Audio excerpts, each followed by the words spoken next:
And whatever the hell that was. That's just my magic spell for getting things going live across the whole world. Either that or that was basically a rejected way of getting items in The Legend of Zelda. Let's not mince words. Anyway, hello, World Wide Web. I'm Dr. Shado, the universe now with us, and welcome to Live and Wired, episode 19, Episodic Crisis. Joining, as always, we have Patricia Miranda. Hello, everyone. Thank you. And that guy over there, he's creepy. He got long hair. Who can boo you, creepy?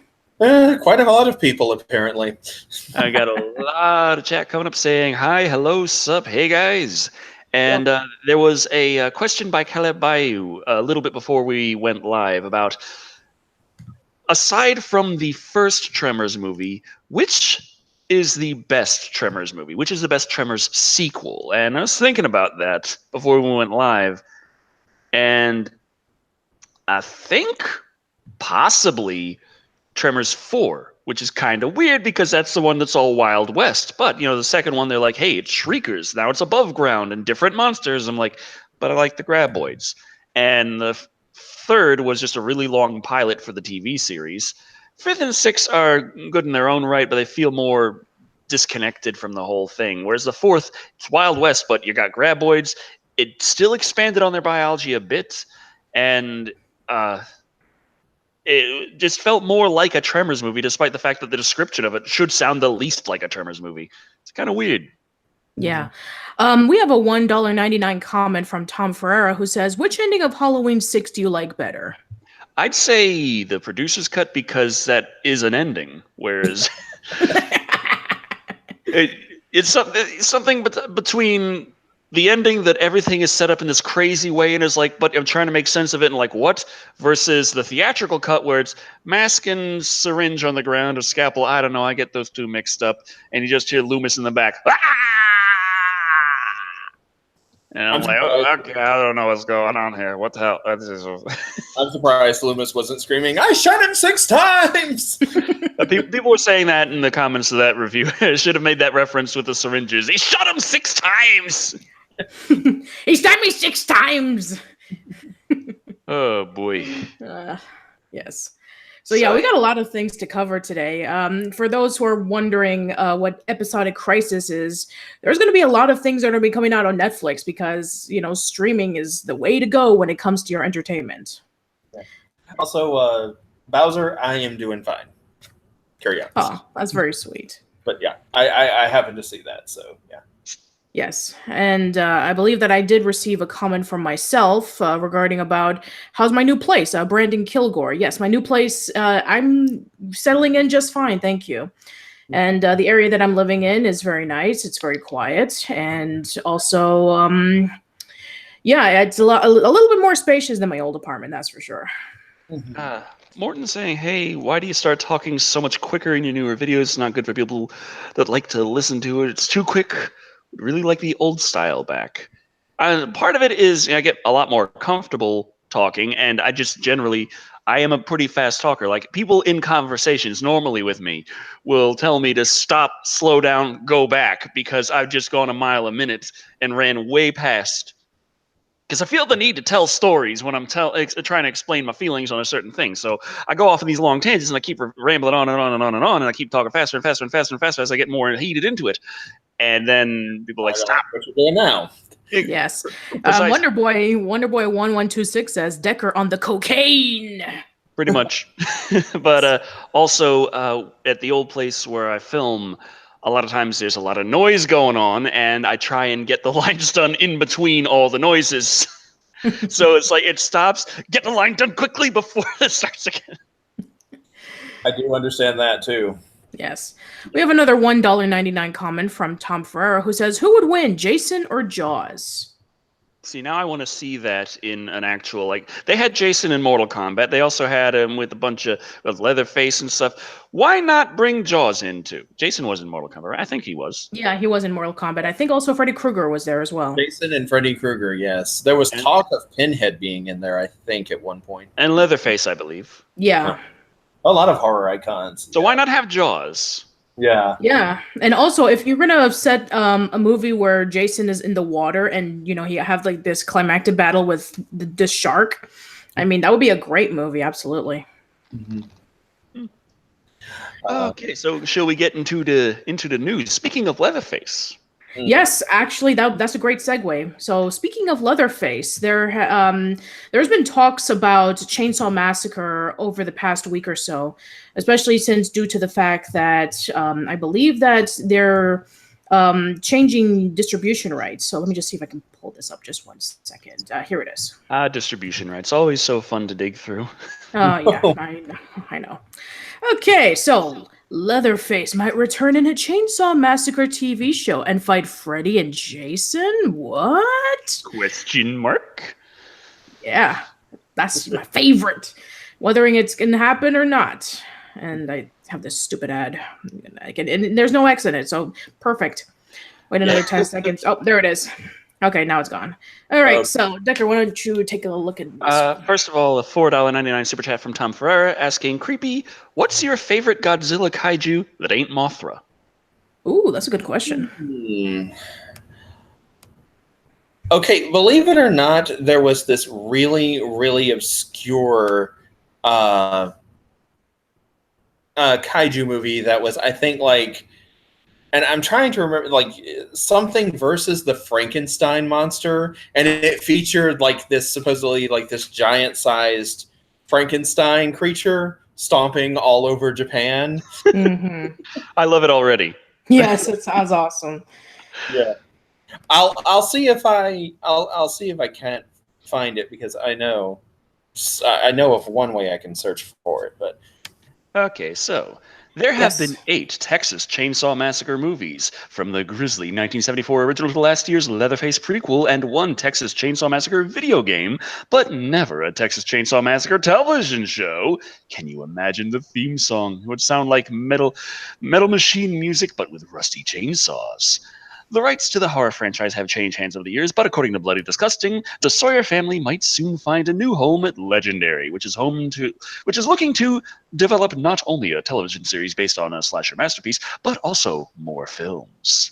Legendary, which produced Kong Skull Island and Mamma Mia, here we go again. I was thinking of Godzilla, but okay. Among other recent hits, is also nearing distribution deal with Warner Brothers, the parent company to New Line Cinema, who is home to, yes, Freddy Krueger and a Nightmare on Elm Street franchise, which is the same thing. And maybe Friday the 13th, depending on the verdict on an ongoing lawsuit, which last I checked with Friday the 13th, New Line Cinema owns the rights to Friday the 13th, but Paramount owns the rights to all of the old movies and old story of Friday the 13th. So, yeah, it gets a little crazy there. Tom Ferrara dropped $1.99 saying, you mean Frankenstein or Barugan the Kaiju? The name of the movie is War of the Gargantuas. Ah, yeah, I think I've heard about that movie. Right, yeah. Like, which one's your favorite, the Frankenstein or the Barugan? The Frankenstein one. All right. Okay. There's a lot of companies and behind-the-scenes deals, the magic of Hollywood, but the point is, in the near future, a Texas Chainsaw Massacre show could exist at the same time as a cinematic universe with Leatherface, Freddy, and Jason.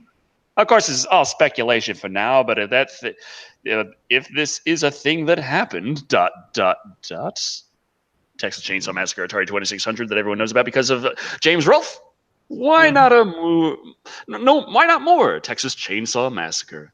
Yeah. Yeah. And the thing about it is that this is like fan speculation about all of these different horror icons existing in the same having a shared universe, and like they don't necessarily interact with one another, but they do exist like in the same reality together. That's something that fans have speculated on for years. Yeah. Scott Yoshihara is asking, do any of you guys play Monster Hunter? I have been playing Monster Hunter on, well, I would say on my gaming channel, but I've been playing it on Twitch because, hey, that strike, it's still there. The dispute went through. They decided that, hey, Sakura Santa Part 1 was filthy, filthy porn. I'm a deviant bastard, and I deserve this strike until the end of November. He said it, not me. Yeah, exactly. My point is that it wasn't porn. not whether or not I deserve the strike. Yeah. But I'm not exactly a huge Monster Hunter player. Monster Hunter World's kind of my first Monster Hunter that I'm really sitting down and actually playing and trying to learn. And boy, is it still like difficult. Like, Yeah. smash the attack button until you don't want to attack, then quickly smash the evade button. Don't do that in Monster Hunter. Doesn't work. Yeah. We have another 199 comment from Tom Ferrero who says, which one, the green Gargantua or the brown Gargantua? I'm getting I'm trying to specifics. remember. Yeah, I'm trying to remember which one was which. I want to say it was the green Gargantua. But I have been known to get things wrong before in the past. It has happened. Like, I think the last time was when Hallie's comment came through. But Ken maybe says, I think he said maybe, Ken maybe. Yeah, Ken said that there's a lawsuit with who owns the rights to Friday the 13th, and that's why there are currently no new updates to the Friday the 13th video game, because no one knows who to ask permission for them. So... Nerdvane's telling me to play Honey Pop, and I'm thinking I may as well. It's like, if I'm going to get the strike on my channel because of the porn, I may as well actually start showing some titties. Okay. But, anyway. All right, then. So, I guess That's while a great we're... way to kill a conversation. Yeah. I guess while we're still in this conversation about, like, Freddy Krueger and Leatherface and Jason Voorhees, let's go into a little bit more of a different segue into news. We haven't done this in a while. We haven't discussed about toys. So Funko is actually going to be giving the He-Man treatment over to these horror icons. 5.5-inch action figures based off of Leatherface, Jason Voorhees, Freddy Krueger, Pinhead, and Michael Myers. And look how buff they are. Like, damn.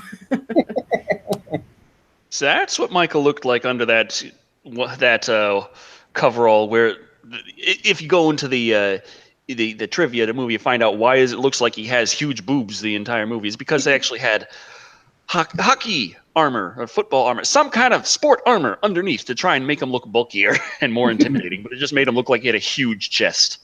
Yeah. Right. Man, assault away! Okay, I'll read this one. Freddy Krueger, Jason Voorhees, Michael Myers, Pinhead, and Leatherface has been turned into toys many times, and usually the form of these figures is pretty close to their classic horror style. This time, however, they'll look like they could be masters of the universe, as Funko is giving them image makeovers in the style of 80s He-Man action figures, complete with more medieval fantasy-style weapons. Sure.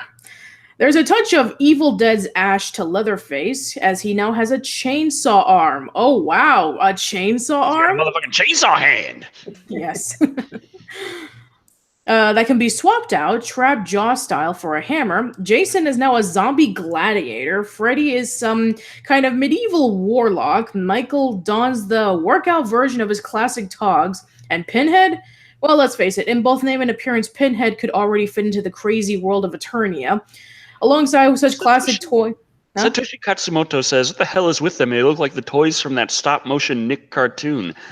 And I'm trying to think, does he mean like... I know what he's talking about. The stop-motion Nick cartoon. I think he's referring to Prometheus and Bob. Oh, I was thinking of Action League Now. No, Action League Now was with like toys and action figures. I think if you're talking about like claymation, it is Prometheus and Bob. But I think I think it is Action League Now that they're referring to. And yeah, like I'm like Leatherface looks like the Flash, I'm sorry, where he's super strong and super naked. So yes, absolutely. No, that was an actual character, and that was actually based on. It's kind of funny though. I'm just thinking, like, people always ask me about this kind of trivia of this horror, this trivia of that action flick, and this, and I have no idea what's going on with it. Anyone's talking about this video game, that video game. I don't know. I missed the entirety of my own childhood, and then a small reference to Action League Now comes up. I'm like, oh yeah, that. Yeah, that. Which they actually did based off of a He-Man toy, believe it or not. They just made the hair a lot more blonde, and they just shredded out the clothes.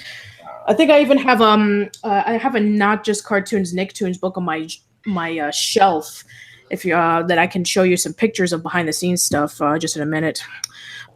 So continuing on. Real quick. Yeah, sure, go ahead. On DBZ dropped a $2 super chat and asked thoughts on the upcoming Venom film. Oh, yeah, there have been a lot of people asking about our thoughts on the Venom film, and I've been seeing the trailers, and it looks pretty promising. I have not really looked too much into it. I don't know. I'm just like, it's Spider-Man with Venominator. Yes. Sorry, I butted in though. Nah, you're good. You're good. All right, where were we? Oh yeah. So along such classic toy characters from the original New Adventures of He-Man line as Butthead and Slushhead, Funko's use of this figure style had been branded Savage World and previously yielded a Mortal Kombat line. Granted, this was pretty faithful to classic designs, given that they're already part of the fantasy element. This horror expansion shows that Funko is willing to put a unique spin on existing characters to fit the bill of an 80s sci-fi barbarian narrative. As such, we can't wait to... Oh, go ahead. Tom Ferrer dropped $4.99 saying, I bet a cinematic universe with Jason, Freddy, Michael, and Leatherface would be called the Slasherverse. That's actually a great name for it, I think. I like it. Yeah, technically there's a reviewerverse, and according to TV Tropes, I'm part of it. I'm like, huh? So am I. I'm as surprised as you are. I was like, when did I join this? I don't know. I thought it was just like the Decker and Creepy like crossovers, and occasionally like some others like popped in for a bit. There's a short cameo with Deus Deacon and Deshinta, Indiana. Like there was some like smaller cameos here and there of others, and a whole crossover with Indiana. Yeah, Kevin and I were there too for one time a while ago. Actually, 2 crossovers. Oh, that's right. Yeah, well, counting with Creepy, because one was on Creepy's and one was on your channel. Right. Yeah. Anyway, as such, we cannot wait to see what they might do with other licenses they hold. The Golden Girls as Princesses of Power would be an instant hit, and buffed out versions of Jack and Sally from The Nightmare Before Christmas could be Skeletor and Evelyn's long-lost cousins. Look for these figures to hit stores this month. I want to see that so bad. I kind of want every single one of them, and I do mean every single one. I mean, no one else in the world owns them. I own all of them, and I just fill my house with them and swim through them like Scrooge McDuck. Tom Ferrer dropped $4.99. Hey, Creepy, how come you like Mothra so much? Just curious. That's a good question. I don't know. I kind of feel like she was sort of underappreciated and didn't get quite the same fan base that Godzilla or a lot of the other, mainly Godzilla, but a lot of the other big name kaiju did. And I don't know. I just thought there was just something cool about the fact that she was never really evil. Pretty much everything she did, she had some justification for it. It was usually because someone else screwed up or because she was there to protect the world from something worse. I like Godzilla's justification. I felt like stepping forward. There was a pagoda in the way. Yes, Danny, that pagoda. All right, so I guess we can move on to some other stuff. This actually is a really interesting one I actually want to point out. So we did talk about in the last live stream about how the guy who's involved with the Metal Gear movie wants to do a Metroid movie. So this isn't the first time that there was a pitch for a possible Metroid project that got rejected. Whoa. So I don't mean to interrupt. No, go. Running by so quick. Ghoul Rush says, guys, have you seen the new Duke Nukem 3D mod? It's called, I scrolled up too fast. Come on. Alien Armageddon, brand new episode and Bombshell as playable character with new weapons. Decker, I think you'll love it. I'm thinking, Duke Nukem 3D, new episode, new playable character, new weapons. This sounds awesome. I didn't know that there was going to be new DLC based off of it. I don't know if it's DLC or just a user mod, maybe. But. Or that could be a possibility, too. All right, so Metroid, yes. So, believe it or not, at one point, another company was pitching to do a Metroid game, and you will never believe who it is. It's Sega. Sega wanted to make a Metroid game, but Nintendo turned down the proposal. Nintendo don't. Yes. Genesis pitched what Nintendo did not. I don't know. Yeah, sure. Okay, so Creepy, why don't you read this one? It's pretty short. Sure thing. Well, here's a crazy tidbit worth its own post. The other day, we shared snippets from an interview with Sega's Toshiro Nagashi. He talked about working on Super Monkey Ball as well as F-Zero GX. In the blurb about F-Zero GX, we find out that Sega had interest in working on a Metroid game, but it seems the pitch never went anywhere. While we made a few proposals, Metroid for instance, and others, I was most confident in making a driving game because of my experience in the genre, though I'd never made a sci-fi one. I can't even begin to imagine what a Sega-developed Metroid would have been like. All I know is I still want to see it happen. Yeah, that's Brandon Kilgore says, "Isn't Sega busy making a crappy Sonic live action thing?" Yes, we know. Yes, they you. Thank you for We saying. were there day one when the news broke on a rap website. Also, Yes. And I dug, and I was, thinking, I was like, "This can't be real. Why is what? No. And he's like, "Yeah, it's real." I was like, "Why?" Yeah, it's real. Also, Tom Pereira dropped $2 chat, I think. $2 chat and asked, "Have we heard of Dr. Wolfula?" And I have heard, mainly because everyone's telling me that I got to do some kind of crossover, to do some stuff with him. Reach out to the guy, work with him on things, and I'm like, I don't know. Yeah. No, I'm actually really curious. I mean, if this was around the time in which they were doing F-Zero GX, which would have been around the GameCube, and Sega wanted to pitch an idea for a Metroid game, which was around the time in which Retro Studios was doing Metroid Prime, I'm actually curious about how would they do a Metroid game? It's actually a really good question. Yeah, there's a Sega feel to games. I would assume that the music would be pretty fucking awesome, but I also think that it'd be like if Metroid was Alien, then Sega's Metroid would be Aliens. Mm-hmm. Yeah, definitely. So, I think it will probably be along the lines of like Fusion or Other M in that sense, in which is focusing a lot more on the action. Yeah, which isn't necessarily a bad game, but it would have a much different feel, possibly, to what Nintendo would have wanted for Metroid. And they are pretty damn hard-ass when it comes to, no, the game must play right. Yeah. Our investors are tired of us wasting their money. They can eat dicks. Yeah. And considering that Metroid, I mean, even in Japan, it's not like a major franchise. It's more popular around America and in Europe than opposed to like in Japan, which is why, games for it aren't as common as, say, like Mario or Zelda. Deekstar Bogard dropped $5 saying, "Hey, Creepy, you should do more crossovers with GCG, Gay Comic Geek, I believe, when you have the time."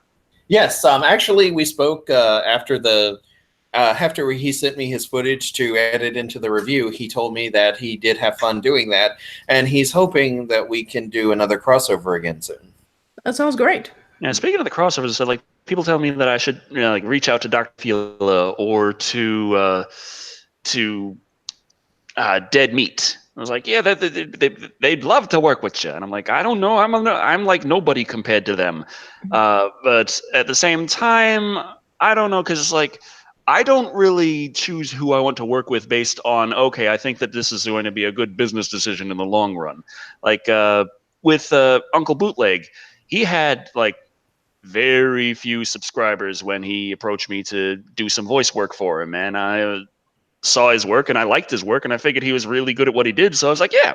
And me and Uncle Bootleg are working on more stuff, and it's a lot of fun, and he still hasn't really grown too fast as a channel overall compared to a lot of others, but I do like working with him. I think he makes good stuff, and that's what I look for in working with the guy. And then there's, of course, Ichabod Todd. You've heard his music at the end of like every single review that I've made for the last few years. And so one thing that kind of I was hoping to get Ichabod Todd on this show just because I wanted to showcase him a little more, because I don't know if anyone notices this, but he's got like less than 500 subs. I got his the link to his channel in the description of pretty much every single video that I upload, because it's one of the things that I have automatically filled out in the settings. I think we got 2 super chats also while I was ranting. Yeah, I'll read off those. So, a $2 comment from Goku's on DBC. Decker, would you review the CGI Resident Evil movies? Oh boy, they're probably better than live action ones. I don't know. I'm just basing this on the fact that I've seen a couple of the live action ones, and I was like, no more, no more. All right, and we have another one. We have a $5 chat from the Terror of Death who says, "Sorry, I'm late. What did I miss? Also, have Creepy read this ancient spirits of evil transform this decade into Mumra, the ever living." He also dropped $5 more and says, "I've been watching a lot of Thundercats lately, and I don't know why." Which one, the original '80s or the 2011 version? I'll do the original '80s version. That's the one I prefer. Okay. I must get into character. Sure. Aaron Beavis is like, "I did find it real weird that you and Dead Meat are both currently doing videos on all the Halloween films. Weird." Very cool. Very Ancient spirits of evil transform this decayed form to Mumra, the ever living. And now my cat is looking over at me from the couch like, hold on, let me see if I can get... Creepy, there are people all over the world looking at you like this. Yes. Is she in frame? Like, can you see her? Yes, I can see her. She looks frightened. Poor thing. She's like... Tom Ferrer is asking Creepy, how do you do the Chibi Thulu voice? Oh, I don't do the Chibi Thulu voice. That's my boyfriend, the Yama, Kurt Clark. Luke Phillips says bravo. Bowser the Boss says claps. Okay, maybe I was the only one terrified. Me and your cat. Although I think you do occasionally voice Chibi Thulu if Yama's sick.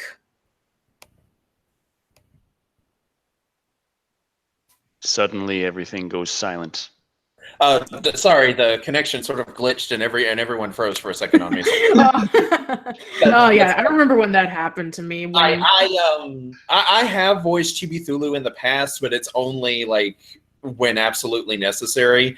I actually intended for Chibi Thulu to have a voice from the get-go, but I could never get it to sound the way I wanted it. I could never get my voice to sound the way I heard it in my head. And then one day, just out of the blue, Yama and I were talking, and he did his impression of Waspinator for me, and I was laughing so hard. Like I was like literally trying not to fall out of my chair because I was laughing that hard. And I was like, "You have got to do that voice for me from now on, because I need you to do this." Yes. I begged him to do Chibi Thulu's voice for me. It turns out I didn't have to, because he had actually wanted to be on the show with me from the get-go. Yeah. Scott Yoshihara says, "Fully Cooley, anyone?" Yes, I actually did a Fully Cooley podcast on my channel a few months ago. It's a really weird and bizarre, but it's actually a really very good show, actually. I've never seen Fully Cooley, but I have heard good things about it. I don't even know what Fully Cooley is. Okay. Fully Cooley is an anime that came out of the year 2000. It's supposed to be about this regular kid in this like very small city where they have this huge iron that like lets out steam to calm everybody down. And then this alien comes along who kind of like just messes up with his life, who hits him with a guitar, then has this huge bump on his head, and then when it like forms, there's this giant robot. And basically, trust me, if you're gonna follow like storyline, then don't even bother. Becker, let me help, okay? Sure. What happens in Fully Cooley? In the very first episode, this teenage boy is walking along in a small town, and then an alien riding on a Vesper, wielding a guitar, hits him upside the head, which causes a penis-shaped bump to pop out of his forehead, from which robots grow out of. Oh, yes. Carlos Angel dropped $2 asking you going to do a 2019 Japan trip. Great. Go to Japan.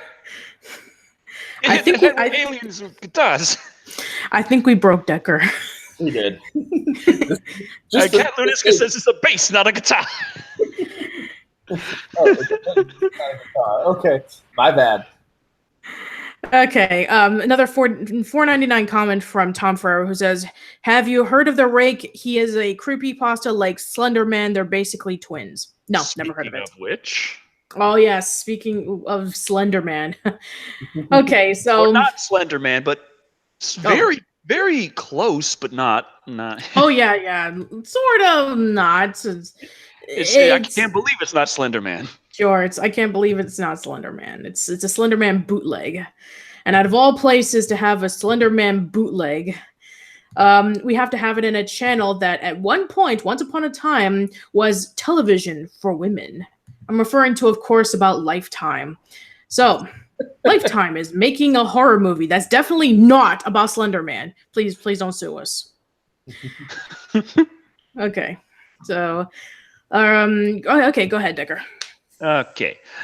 According to Deadline, Lifetime has announced its slate of fall movies, and one of them is about two 12-year-old girls who become obsessed with a scary story they read on the internet involving a monster that lives in a palace in the woods and tries to lure children to their deaths.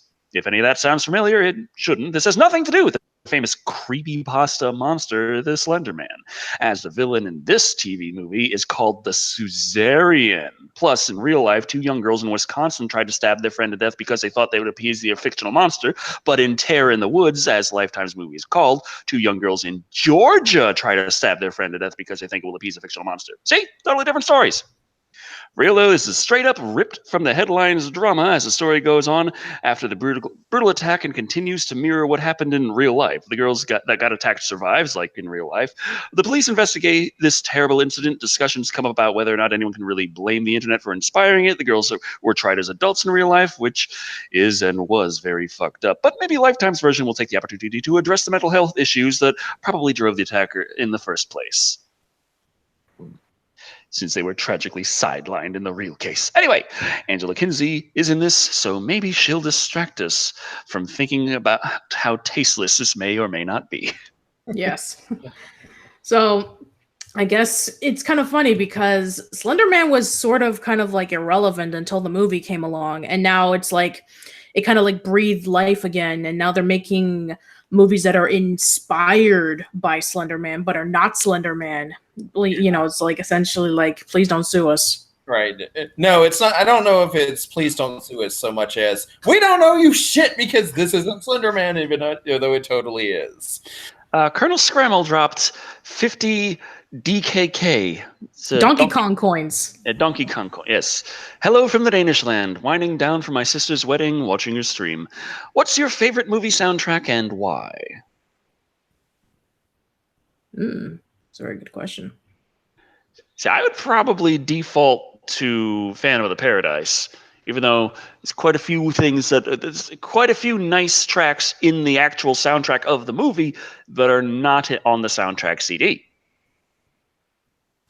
No one will be able to guess mine. Romeo and Julian? No. Spice World. It's Spice World. Nope. It's neither. Okay. Brandon Kilgore says it's Howard the Duck. That had a good soundtrack, I gotta admit. Yeah, that's good.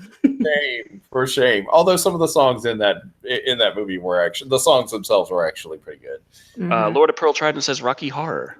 Ooh, that's a good one.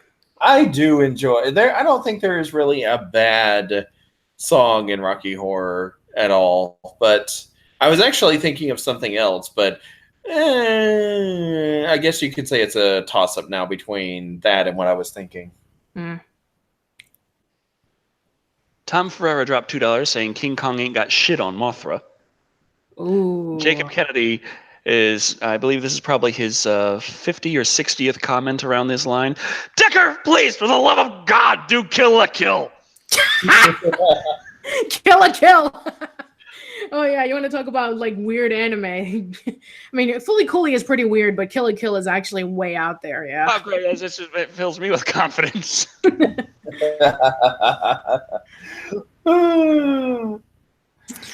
it's trust me, it's nowhere. It's Repo the Genetic Opera. Oh. Nope, it was. I was good at Rocky Horror. It's a toss-up between Rocky Horror and, believe it or not, Disney Tarzan. I never So liked was Tarzan. I never liked the movie very much, but I loved the soundtrack. I really did. Yes. It's actually funny because I remember the last time that I went to Disney World, for some reason they were playing that soundtrack a lot. There was also let's see, Snow White. There was also a lot of Beauty and the Beast and Hercules. Mm-hmm.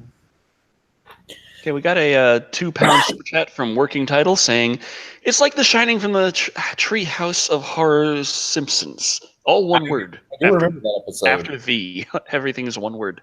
Yeah. I do remember that episode. That wasn't a bad Treehouse of Horrors. Lachlan Ellery's like, "Shoot, I thought it was the Bee Movie." What song from the Bee Movie? I mean, I know a lot of people have made the Bee Movie into a meme nowadays, but I mean, we got a bit of a creepy Patricia crossover here in Corey 2000's comment. Do you know that Riff Raff from Rocky Horror is the dad on Phineas and Ferb? Oh, interesting. I did not know that. Oh man! Thank you very much for that very interesting fact, Corey. So, is there something we can segue from the Bee Movie, like on one of our topics? I'm sorry, I don't have anything related to bees. I'm just wondering, you know. Two more dollars from Tom Ferreira to say, "I shot him 6 effing times." All right, let me see if I can find anything that's I can segue into. Oh, this is something that you might like, Creepy. So, because Gamescom and PAX West has been going on, there's been a lot of talk on upcoming video games. And this is one that I think that you'll really like. So, there's an upcoming video game called Call of Cthulhu, and it's going to be based off of H.P. Lovecraft's Monsters. Ready for some Call of Cthulhu? Focus Home Interactive and Cyanide offered a closer look at this promising RPG-flavored horror game at Gamescom 2018. Judging from what we've seen so far, there will be plenty to do, and you will have a lot of choices to make along the way. For example, the brand new Call of Cthulhu Gamescom trailer takes us through some of these choices. Well, thanks for ruining it for us. In the beginning of this Call of Cthulhu trailer, we see how the main character can behave when encountering certain characters. H.P. Lovecraft aficionados might have some concern as to its have some concerns as to its authenticity. It appears the aesthetic might be accurate. In other words, you can bet it'll be scary as hell, something people have picked up on in prior game footage. Have a look below. And there's a trailer right there if you're interested in checking it out. Right. Here's a bit more information from the Call of Cthulhu press release. Got a couple of super chats. Okay. Sure. One says, "Just want to drop a 5 for you. Thanks for the content and keep it coming." That's from Dopamine, which is very, very apt there. Thank you. Creepy Monkey Head Game says, "I shot 7 times. I missed once, so I shot him 6 times." I should do that in the voice. "I shot 7 times. I missed one, so I shot him 6 times." Are going to do a review on the Rob Zombie remix. Yes, both of them.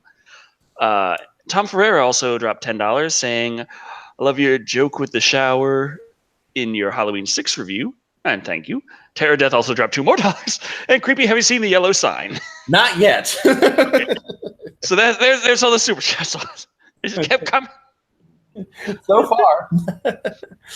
Call of Cthulhu, the official video game inspired by Chaosium's classic pen and paper RPG, is set to unleash madness when the game releases for consoles and PC on October 30th. Today, prepare your mind for all new gameplay taken from Edward Pierce's investigations within the Hawkins Mansion.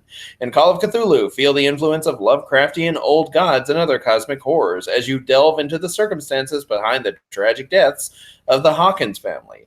Oh, jeez. The Horror Junkie 78 asked, "Did anyone see Pazuzu in the new Godzilla trailer?" And I was looking real quick, and I thought he said, "Did anyone see Pantzu?" I was like, I missed that part. What? Helped and hindered by the mysterious locals of Darkwater Island. Boy, what great names. Your journey cuts the line between sanity and madness as the hunt for truth brings Pierce ever closer to the great dreamer. The gameplay trailer takes place during the early stages of Pierce's investigation. Through the influence of the Great Old Ones is already creeping into effect. To uncover the truth, players must unearth clues, interrogate locals, solve crime scenes, and overcome dangers both physical and mental.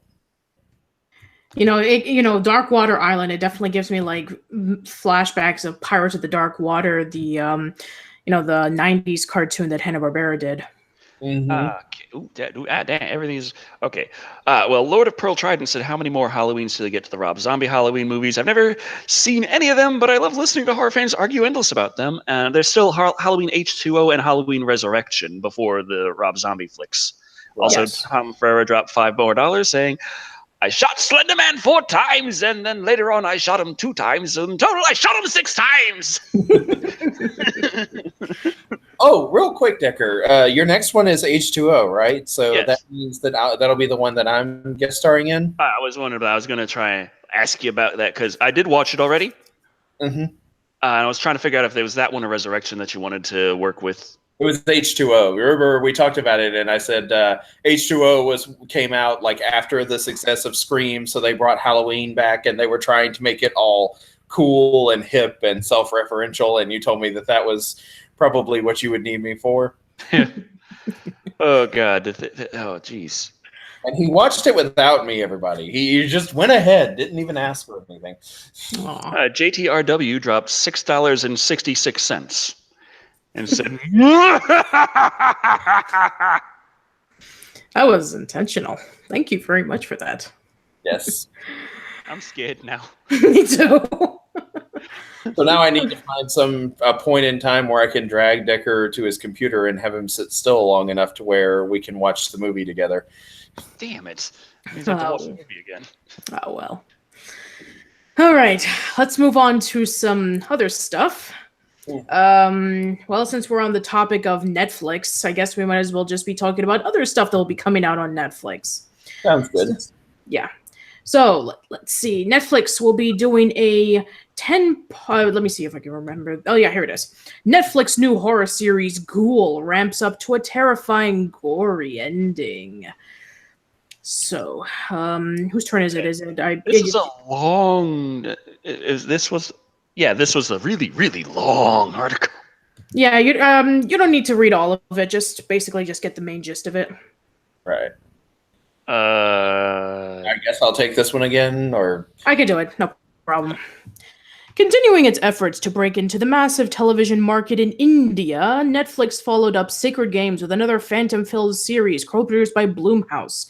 The 3-part horror miniseries Ghoul, set in a military interrogation center where suspected terrorists are tortured for information, Ghoul pulls from Arabic folklore to craft a tense, tightly edited monster movie with a fantastic leading woman. That leading woman, in fact, connects Ghoul and Sacred Games. And sorry if I'm pronouncing this incorrectly. Radhika Apte stars in both, though her character is given much more to do here, as Nida Rahim, a gifted interrogator in trainings, in a dystopian near-future version of India under strict authoritarian rule, where riots and bombing are common and dissidents are in prison. She turned in her own father for seditious activities, including the Fahrenheit 451-inspired crime of stashing illegal books. After handing over her dad, I feel like they haven't read Fahrenheit 451, or at least didn't understand it, but never mind.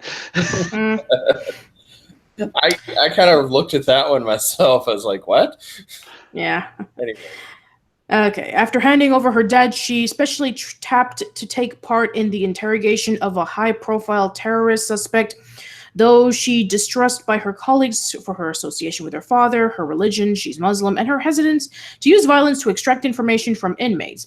Of course, things are not what they seem here, and the mysterious dynamic between Nida, the government, and otherworldly goal of the imprisoned summon the ghoul or jinn mysteriously unfold. Oh, another movie based off of a jinn. Oh, that'd be cool. Sonny Wynn says no one understands 451. I'm wondering if that included the author, but no.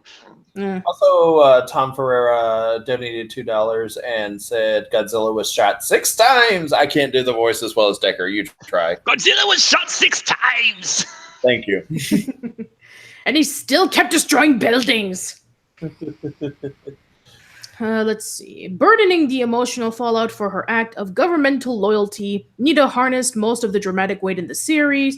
She commands the screen, remaining its most electrifying force and watching the horror play through her eyes as a suspected heretic raises the stakes, bringing the fear and claustrophobic tension of the setting.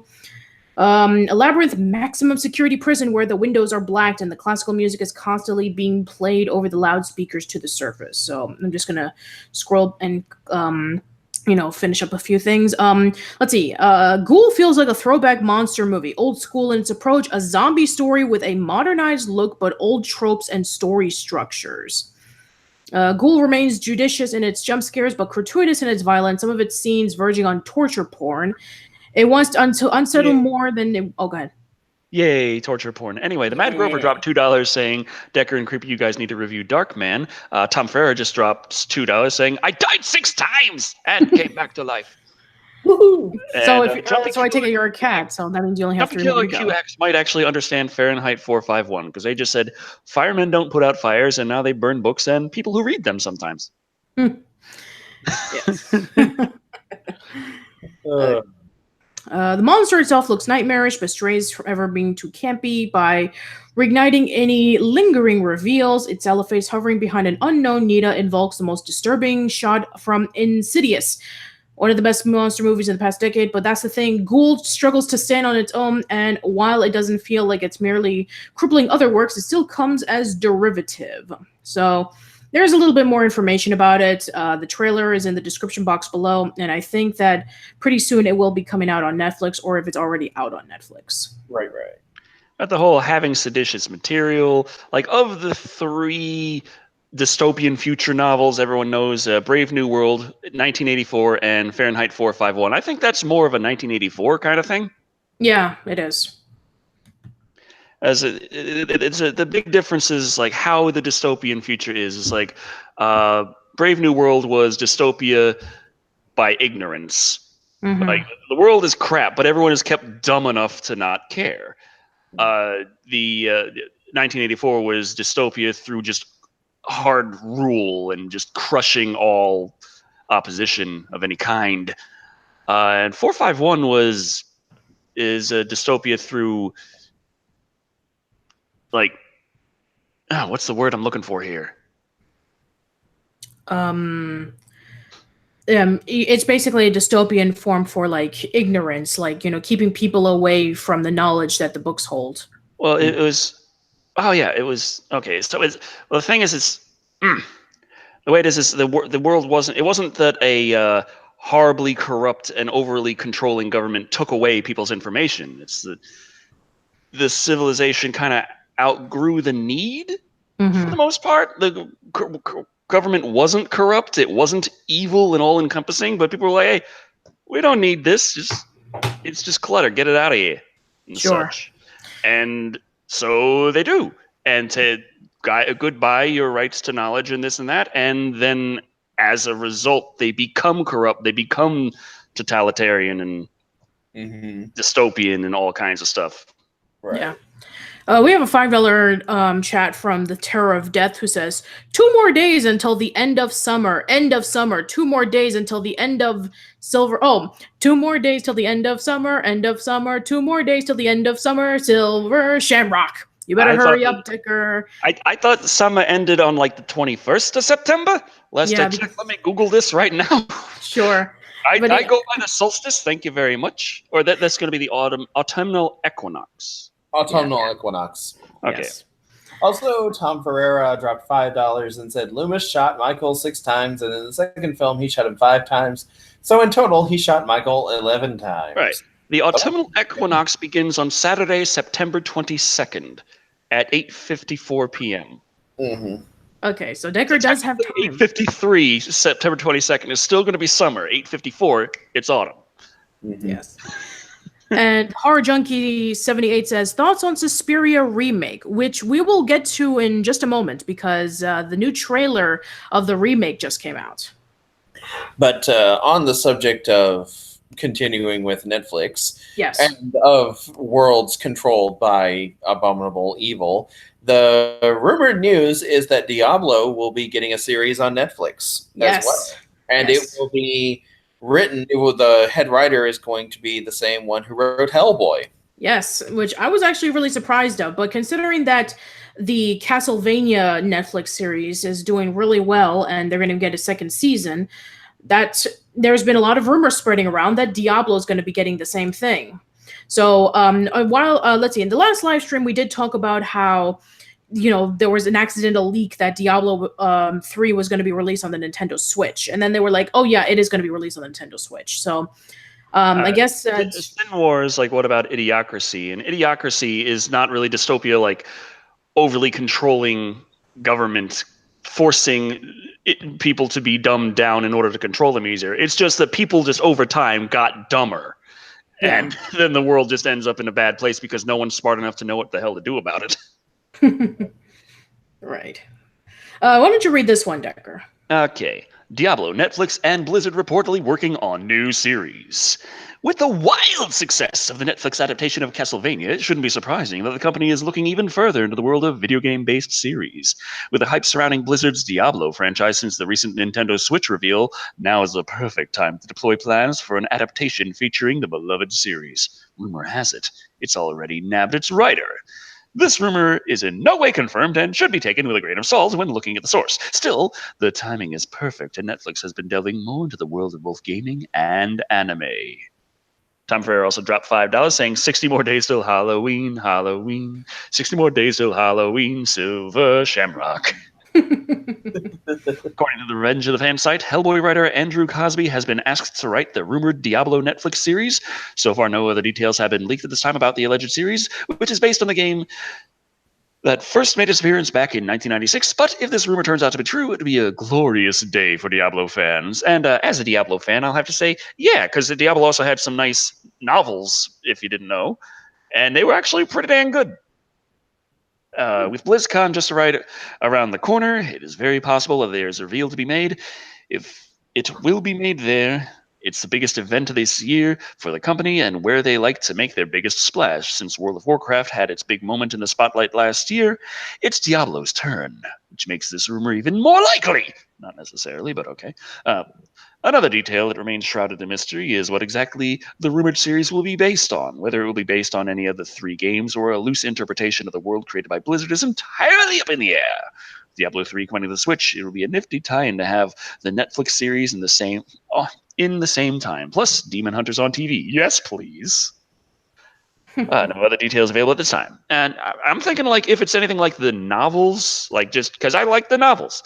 But the way the novels worked, it was when Diablo 2 was the newest Diablo, and it was set in the world of Diablo 2 during the time of the events of Diablo 2, but not following any of the big heroes that stopped the prime evils. It was just other people who also happen to have the character classes at some times, but it was other people dealing in the world in a more realistic kind of way, not just I ran in there and swung this thing that exploded the imp and he just spewed 5,000 gold onto the floor and a magical axe. The big question is, where was he hiding that axe at? That doesn't matter in Diablo, and you know it. John Baird says it will be trash, guaranteed. Mm-hmm. Wow. That's preemptive, but if you think so, that's okay, that's fine. We have another trailer from Netflix for the movie The Haunting of Hill House. Oh, before we get into that, should we go over the Twitter poll? Oh, yes, that's right. Twitter poll time. Because there's so much nice stuff going on about Leatherface gets his own TV series. Diablo getting TV series. This is pretty nice. All these horror things getting little series. We got a live and wired poll today. Which horror franchise would make a killer TV/Netflix series? I put TV in there because I figured why not? Someone out there probably still owns one. 4 choices. Number 1, Resident Evil. Now I know what you're thinking. Decker, that was already a series. It's a movie series, right? Yeah. I don't think there was a TV series of Resident Evil. No, there wasn't. If there was, this is a new one. Yeah, no, as far as I know, there wasn't. No, there wasn't.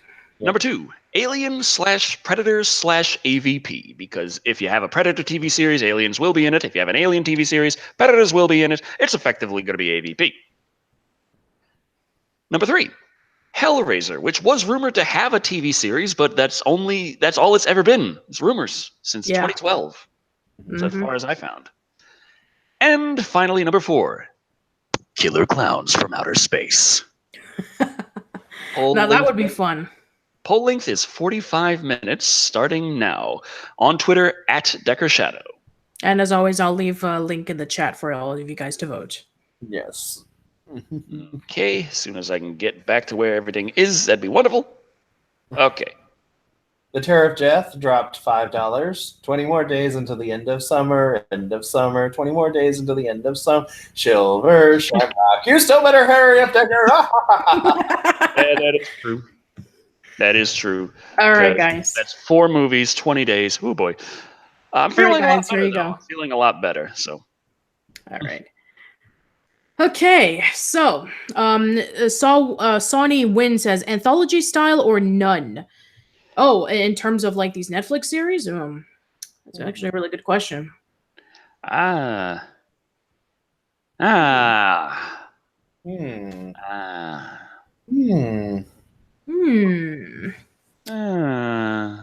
That's actually a really good question because, I mean, if you have an anthology series, then maybe people who haven't been able to see the first one can be able to catch up and it can have a standalone episode. But if it's going to be on... Still screaming at me to do Kill la Kill. That's gonna I think it means like in the middle of the stream. Just drop everything. I'm gonna review Kill la Kill right now. Right now. Absolutely right now. It has to be right now.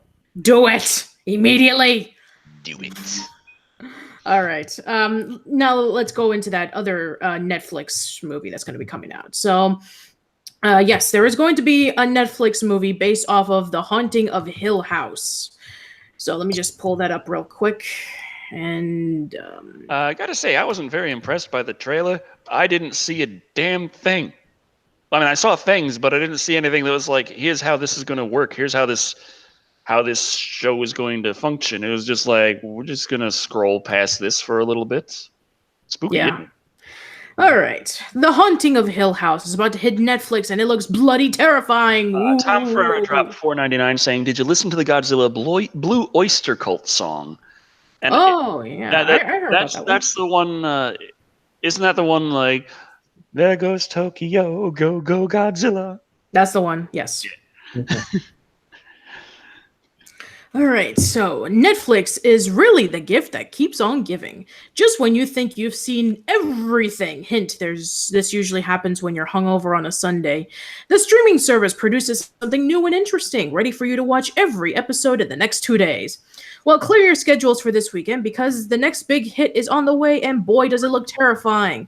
Like, actually completely terrifying. There's the trailer for you to check out of The Haunting of Hill House. It's set to drop this Friday in the UK, which was 4 days ago, so it's already out in the UK right now. And if reports are to be believed, it is up there with the best that Netflix has to offer in horror.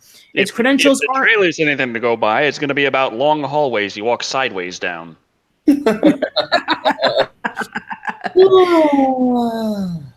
The source material is a 1959 book, also called The Haunting of Hill House.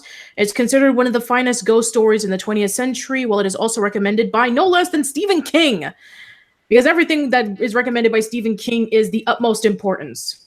Secondly, it was the basic outline of The Haunting. This was first made into a film in the 1963 version with Julie Harris and Russ Tamblyn, aka Dr. Jacoby of Twin Peaks. And then the 1999 schlocky teen horror classic with Owen Wilson, Liam Neeson, and Catherine Zeta-Jones. It sounds near perfect, and it's on the trend too.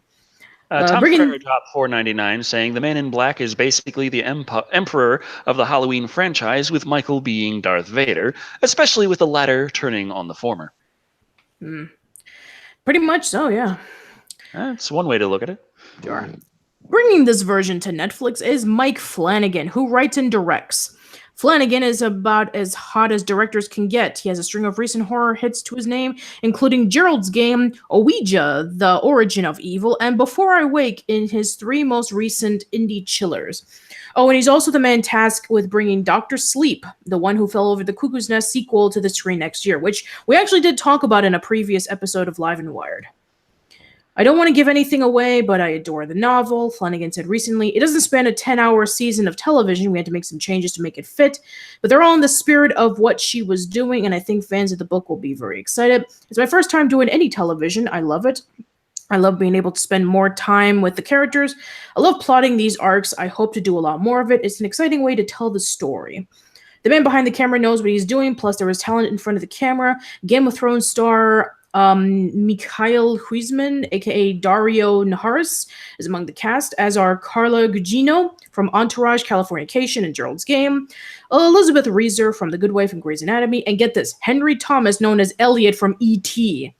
It's going to be it's going to be amazing. So get the takeaway menu, snuggle up on your sofa, and prepare to spend your weekend with having the absolute but Jesus scared out of you. So yes, they want to let you know it's scary. It's scary. I wasn't too impressed by that. There was the other trailer that you sent that we're supposed to talk about. There was I don't know. I'm already like changing the subject because I have no idea what I'm getting into here. It's like people are working on it. Great. The trailer did not impress. Mm-hmm. But there's the other one where the trailer was like, yeah, okay. But then in the description they were talking about, oh, this is a thing people do. And I'm like, oh, that sounds like something I might actually do. Yeah. Sounds like fun. I don't know about the movie, but I think I might be into this. Yes. Oh, and let's see. Sonny Wynn said kitty, so I take it that when I was reading through it that Tara must have... Tara. Okay, Tara. She like, put me down, you crazy bastard. I'm not here for your internets. Yeah. Okay, so now that we got that out of the way, let's talk about something that was considered to be scientifically scary. That, according to scientists, they say it's the scariest movie that has come out this year. Let me see if I can find it. That's right, because they're scientists. Scientists basically said it's scary, so you should believe it. Yeah. Here it is. I found it. Okay. So the movie that they're talking about is Hereditary, and they're saying that it is the scariest movie that came out of 2018, so much so that they actually have scientific proof that it's the scariest movie of 2018. So let me just pull out the... well, I mean, if scientists, are saying that, that this is the scariest movie, who are we to doubt? Yeah, that's true. All right, so from Strife Magazine, which I don't want to follow, thank you. Okay. Here it is. It has been scientifically proven that this is the scariest movie of 2018. Oh. So, go ahead. Somebody read this. Creepy? Everyone's... Oh. No, I was figuring it was your twin. Yeah, it's his twin. Yeah. Okay. Everyone's opinions differ, and what one might find disturbing is just a normal Tuesday for another. So when you ask people, what do you find the scariest movie of all time, or even of this year, you will get a lot of different answers. Note, it has been scientifically proven what the scariest movie of 2018 was. How did they even... Well, I gotta say, the promo picture that scared the crap out of me the most had to be Dora the Explorer. Oh my god, like the last one the one from 2 weeks ago, that was a train wreck. The company behind this year's Hereditary made a random selection of horror fans with Apple Watches to monitor their reactions and heart rates during the movie. What they found out was that the heart rates raised to an alarming 164 BPM, normal is between 60 and 80 beats per minute.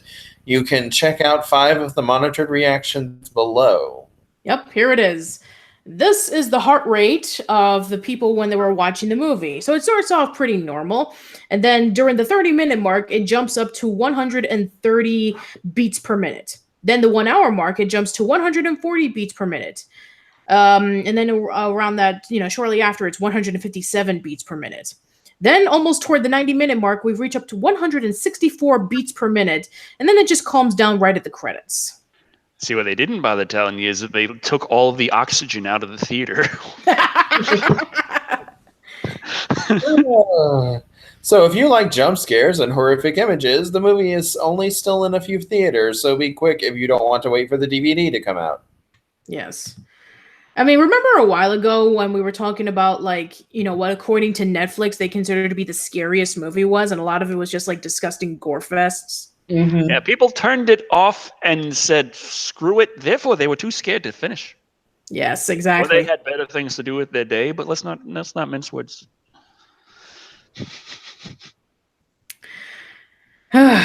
All right. Scott Yoshihara says feelings on the new Predator movie trailers, which I guess that's another segue because we actually do have an article discussing about the last Predator trailer. Also, the Mad Groper says, how do they know that it's from being scared? Their wife or hubby could have been groping them. There's the Mad Groper.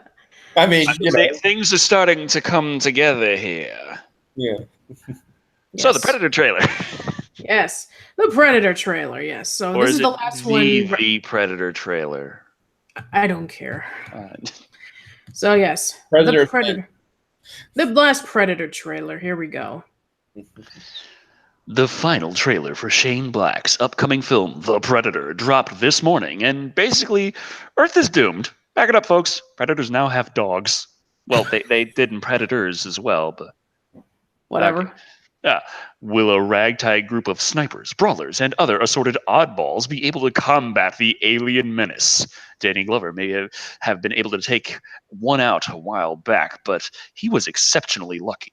This new batch is bigger, and again, Predators now have dogs. It's been nice knowing all of you. The Predators coming to theaters nationwide on September 14th. They have dogs. They have dogs. Be afraid. They probably have Predator fleas, too, that come out. They have Predator rabies. So don't get bitten by one. In the movie Cloverfield, the giant monster had spider ticks, attached to it that it shook off. So maybe the Predator dogs have Predator fleas that, are very tiny but still itch really badly.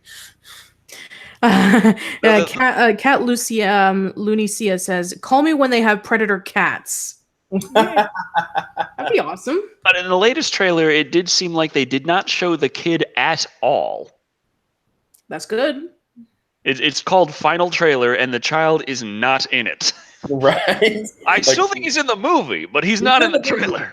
But they're taking out the one thing that they think will keep people from going to see this movie. But they still left it in the movie.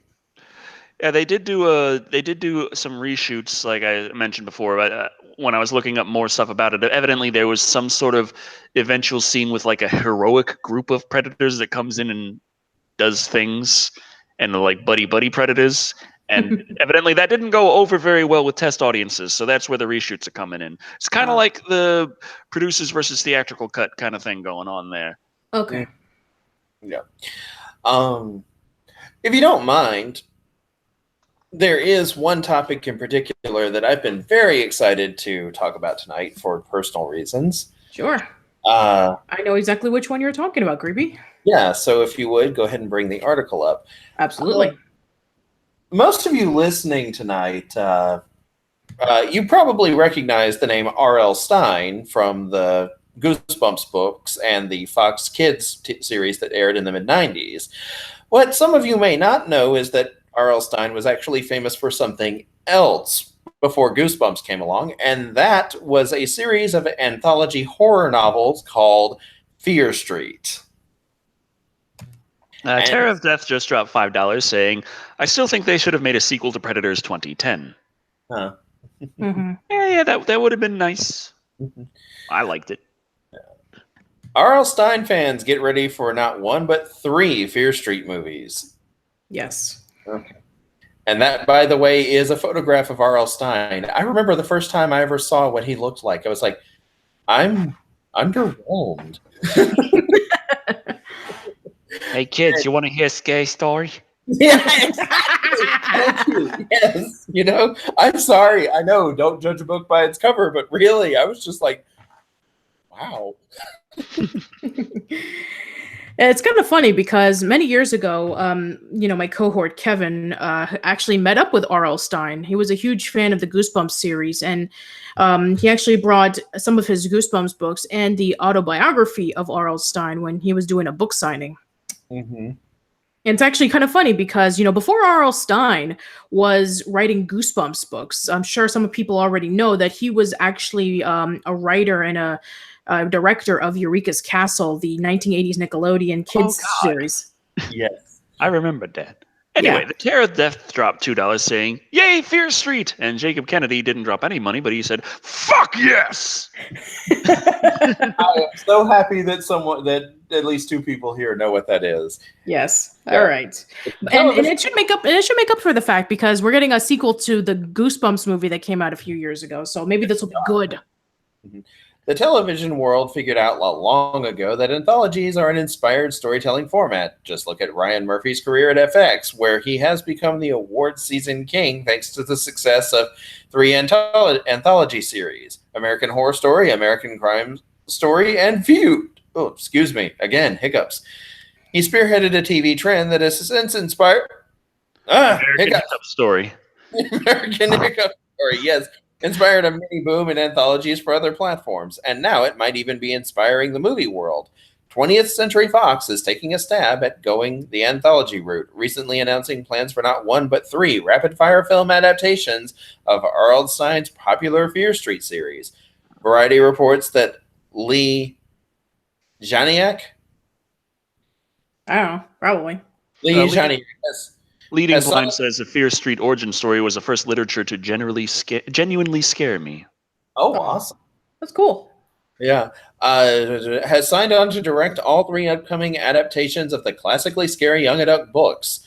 Kyle Killen, the Beaver, Zach Olkowitz, Sure. and Ilka Luisa have been tapped to write scripts for the upcoming movies. And okay. There's an ape there. What's going on? Yeah, that's for the Planet of the Ape movie, but we're not talking about that. We're talking about Fear Street. Stein, the youth horror guru, has written more than 100 Fear Street books. That's actually a bit of a misnomer, but we won't go into that. A series he launched in 1989. The first book was titled The New Girl, and as Variety notes, was about a boy who falls in love with a new student at his school, only to find out later, after visiting her house on Fear Street, that she's actually dead. Yeah. Sounds exactly like the kind of frightening teen core material that will pull in the devoted Murphyites who tune in to American Horror Story every week. Fox diving all in on 3 films is a strong vote of confidence in the material and its franchise potential. Stein also packs a lot of backstory into this series, giving Janiak and her team ample material to work with. Okay, that I'll buy. The movie series is part of a new wave of Stein stories taking over the big screen. After the success of the Jack Black Goosebumps adaptation in 2015, it was announced last year that Sony was moving forward with a sequel. Now that Fox is ushering in the new Fear Street series, it looks as if there will be ample Stein movies for both the PG and PG-13 crowd. And hey, if we can get a full-blown Stephen King renaissance, why not a Stein-assance as well? I do have some things to add, if I may. Sure, go ahead. More people, this is just going to be me doing old man ramble for a few minutes, but like I said, Fear Street was actually what R.L. Stine was most famous for before Goosebumps came along, and even when Goosebumps did hit the shelves, he was still more well-known in some circles for Fear Street. If you were... if you, in the 90s, if you went to a bookstore and you walked into the young adult section, you would see these books, like without question. They were everywhere. And they were kind of like, to give you a modern day comparison, they were kind of like Hunger Games or Harry Potter or even Twilight. You couldn't go into a bookstore without seeing these things at some point. And I think the reason why Goosebumps did take over is because of a few factors that tie into it. Well, the Fear Street novels, as far as I know, they were not available in a lot of libraries, especially school libraries, because of the high gore factor in them. They were not very sexualized, but they did have a high violence content, and of course that's going to be a major strike against them. The Goosebumps series, while they were scary, they were not considered as violent, so they were okay to keep in libraries and give little kids access to them. So kids had a much easier time getting their hands on the Goosebumps series than they did on Fear Street. And, of course, Goosebumps became, even like in 1995, it became a phenomenon when Fox Kids licensed it for a TV series to compete with Nickelodeon's Are You Afraid of the Dark? Which is kind of ironic because that was around the same time in which Are You Afraid of the Dark was going through its revival age, when they were bringing back new characters and they had Tucker as the leader. So, yeah, for a lot of people in the late 90s, you were either an Are You Afraid of the Dark kid or a Goosebumps kid. Yeah, there was actually there was kind of a line between the two. Like, do you prefer Are You Afraid of the Dark or do you prefer Goosebumps? But it was really more of a friendly fandom because most of the people I knew who did watch both shows were like, I like both. They liked it for different reasons. Yeah. Personally, I from Goosebumps because it had that little the raised part on the cover and you felt it, and it was bumpy. Yeah, I agree. If we're talking about the books, I do prefer Goosebumps, and if I prefer the TV series, I prefer Are You Afraid of the Dark? Right. But there were kids who would watch Goosebumps and they would want to read the book versions of their favorite episodes and read the books that didn't get made into episodes. The reason why Fear Street never got an anthology series has to do with the time period. And this might feel a little strange for some people, for younger listeners, because believe it or not, there was a point in time when horror in television was not aimed at teenagers. You had shows like we just said, Goosebumps or Are You Afraid of the Dark, which was aimed at young kids. And if you were a teenager, people thought you were too old to be watching that. Or you had the adult horror anthology shows like Tales from the Crypt and the various shows that tried to copy that formula, which people thought you were too young to be watching at that point. So there wasn't really there wasn't really any TV shows that were aimed at the teen demographic until something called Buffy the Vampire Slayer hit the airwaves. And yes, we're back to that again. It's like 6 degrees of Joss Whedon on this show. Yeah, but like Buffy the Vampire Slayer was a pioneering show. It took the horror genre and specifically geared it towards teenagers. And that brought in all these other the networks that wanted to copy this and make their own, do the same thing so they would get the ratings too. And you had things like Smallville and Roswell at the very end of the 90s and into the 2000s that were trying to, basically take the same idea and do their own thing with it. Yeah, or Supernatural, Vampire Diaries. Kevin Burdine's asking, does this mean your channel has been cleared? No, still got the strike on the gaming channel and will for until the end of November because my dispute was rejected. They're like, no, Sacrosanta is pornography. You filthy pervert. Tom Ferreira said, Freddie be a pervert. Yeah, Tom Ferreira said Freddie be a pervert. The Mad Groper says, Scary Stories needs a TV series. Well, it is getting one. We did talk about this a while ago, that Guillermo del Toro is going to be part of this new anthology series for the Scary Stories series. So, that's going to be coming up pretty soon. So, yeah, as mentioned in the last live stream, we're getting a lot of anthology series. It's crazy. Right. So... Yeah. We have the new Twilight Zone. We have the new Tales from the Crypt. We have Creep Show. Are You Afraid of the Dark? Fear Street movies. It's crazy. Our anthology is becoming a big deal again.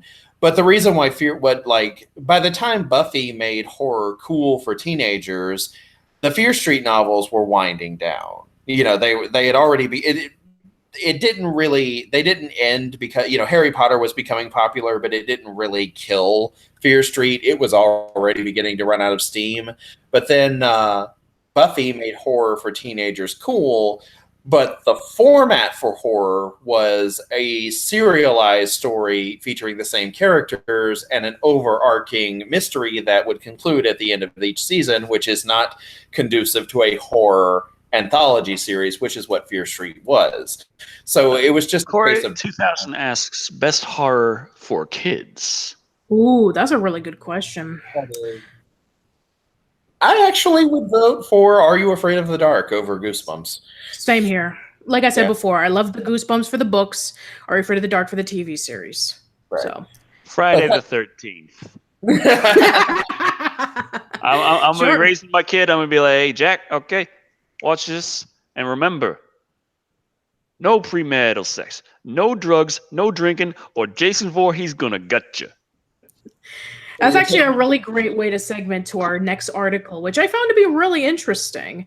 So, I guess nowadays with horror being a little bit more on the mainstream in the sense of like, all these upcoming movies and all this stuff on Netflix. So there's this really, really cool article. If I can just pull it up for some reason, I just can't. Come on.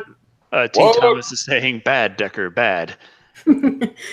All right, now I got it. Okay, so this really interesting article from thetor.com talks about how horror is good for you and even better for your kids. It's a pretty long article, by the way. It's really long, but it just boils down to the fact that, it's okay to scare kids like in a, kind of like in a moderately sort of way in terms of like, characters not like grab them by their shoulders and scream into their face that their stuffed pet that you lost at the mall has died a horrible death in a wood chipper. That's not what you're supposed to do. But scary stories for kids kind of help prepare them for the world that is not always nice.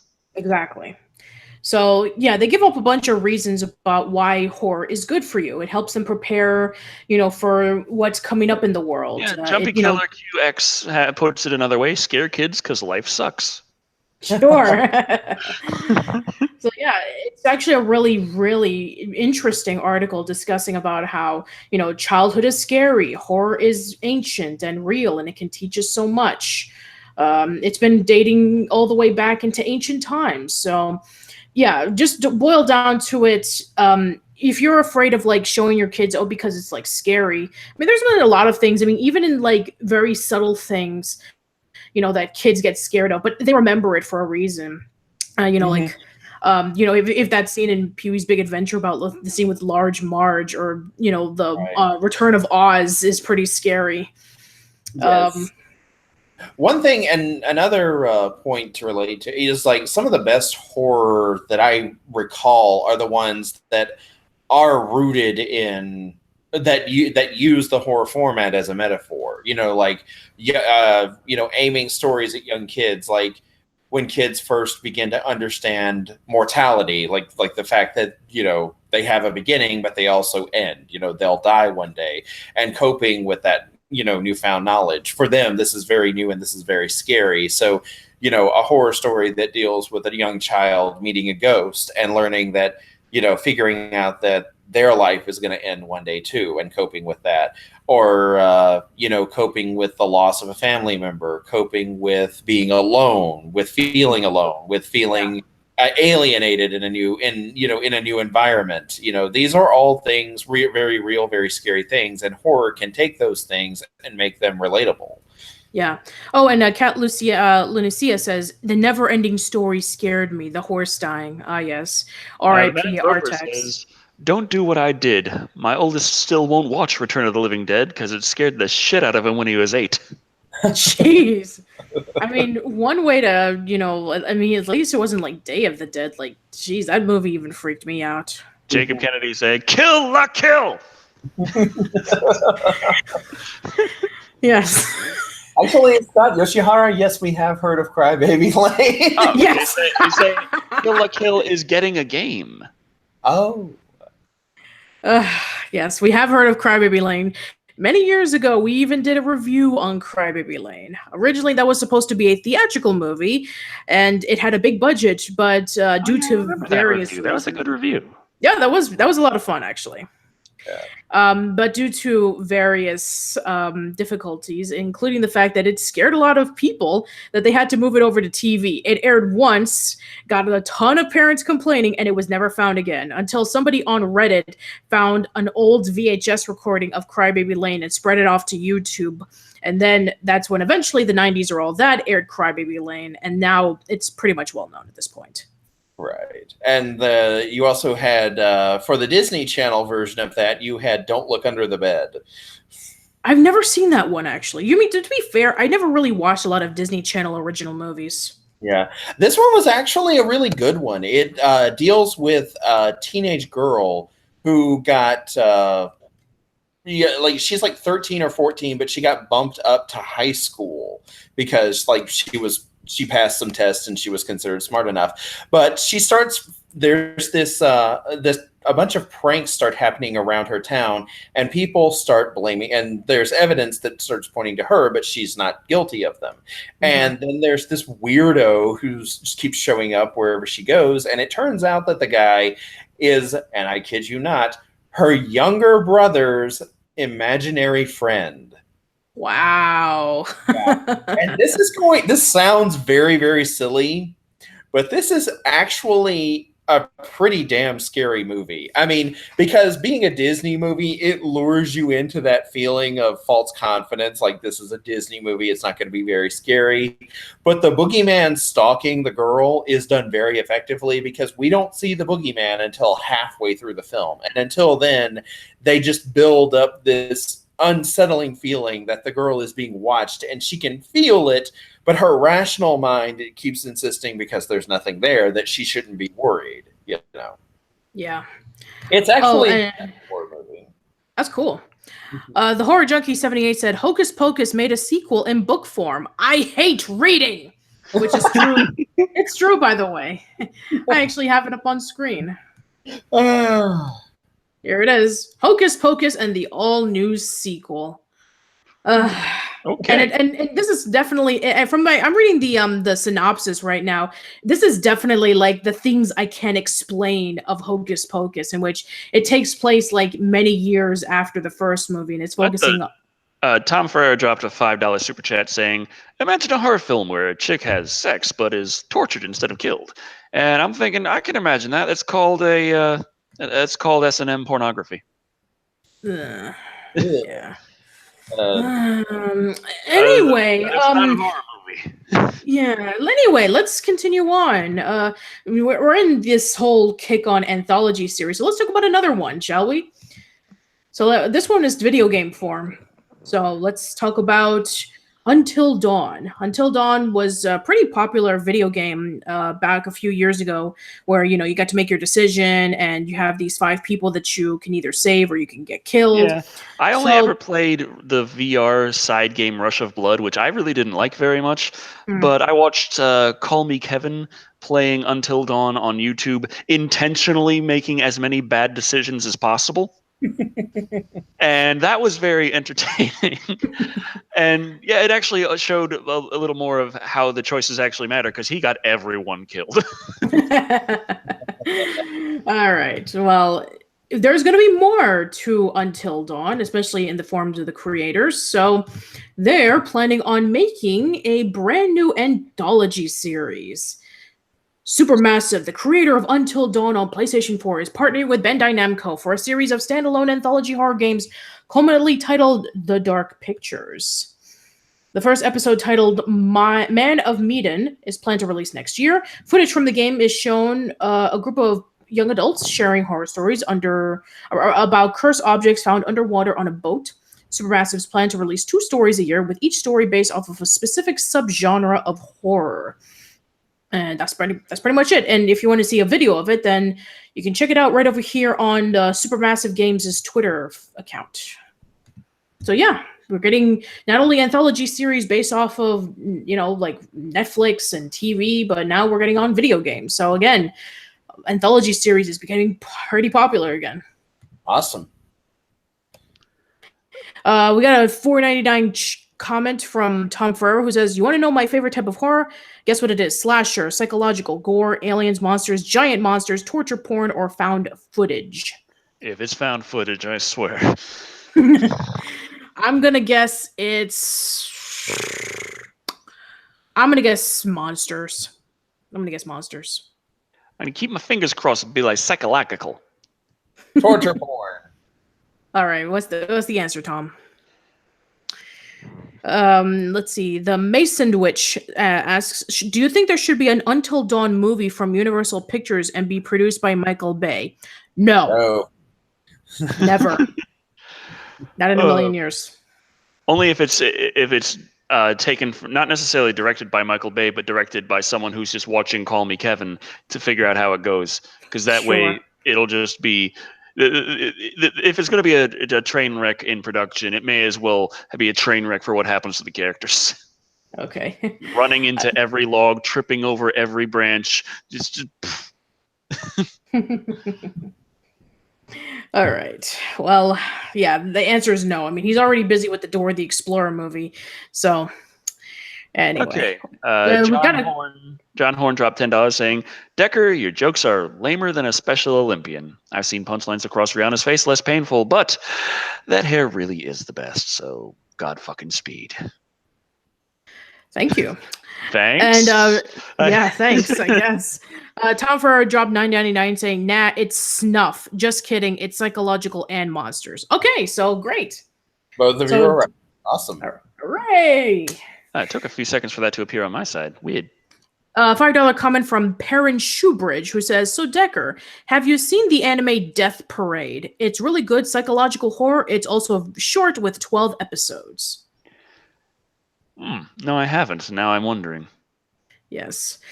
Jumpy Killer QX, yes, Dora the Explorer has a live action movie. Go watch our previous episode of Live and Wired, and you'll just see about how bizarre it's going to be about. Just seriously. All we have is one picture, really, but it's But it doesn't. One picture and a description of what the movie's going to be about, and it's nothing like Dora the Explorer. It's just crazy and insane. Seriously, Dora. What's the monkeys in it? No. Okay. So. Okay. Well. Oh God. Okay. John Horn says, "It was a joke. I'm actually a fan of Decker." That's the thing. Text sarcasm, hard to read. That's okay. Well, thank you very much. The Leading Blind asks, "Creepy, did you ever read the Nightmare Club books?" I do remember the series The Nightmare Club, but I can't remember if I read any of the books. I wish I could give a more thorough answer than that. Like the name, The Nightmare Club, yeah, I remember that, but I don't remember any of the books offhand. I've never even heard of it, to be quite honest. Says, in the style of Decker Shadow, "Well, very bad ending. Everyone's dead and the creature survived. The end."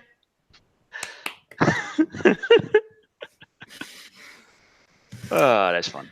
Thank you very much, Caleb. Sony Wynn says, "Creepy, your thoughts on R.L. Stein's The Haunting Hour?" I I do remember The Haunting Hour, but it's been many, many years since I read that. Tom Ferrer also dropped $4.99 saying, "If I was surrounded by zombies with one bullet, I'd kill myself." And I'm thinking, you could club a zombie. Yeah, you Like, could. how surrounded are we talking? Are we talking about like maybe 5 zombies on each corner? Or are we talking about like 1,000,000 zombies and you have nowhere else to go? Yeah, like the swarm of zombies from the tech in that one game that you sent the link of. Oh, yes, that's right. So a while ago, we did talk about that there was going to be a sequel to World War Z, in addition to also another movie based off of Dungeons and Dragons. No word yet on the World War Z 2 movie, but there is going to be a World War Z video game. So let me just see if I can scroll this down. There we go. World War Z game, release date news for PS4, Xbox, PC game based off of the zombie book and movie.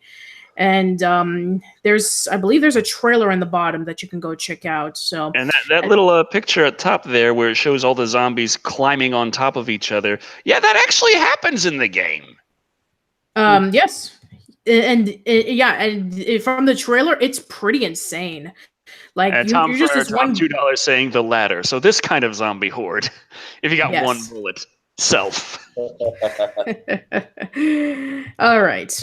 Whose turn is it to read? I thought the article reads itself, but okay. Saber Interactive has announced new details about the heart-racing action game World War Z. In the latest gameplay trailer, Saber showed how World War Z will harness the power of Saber's swarm engine.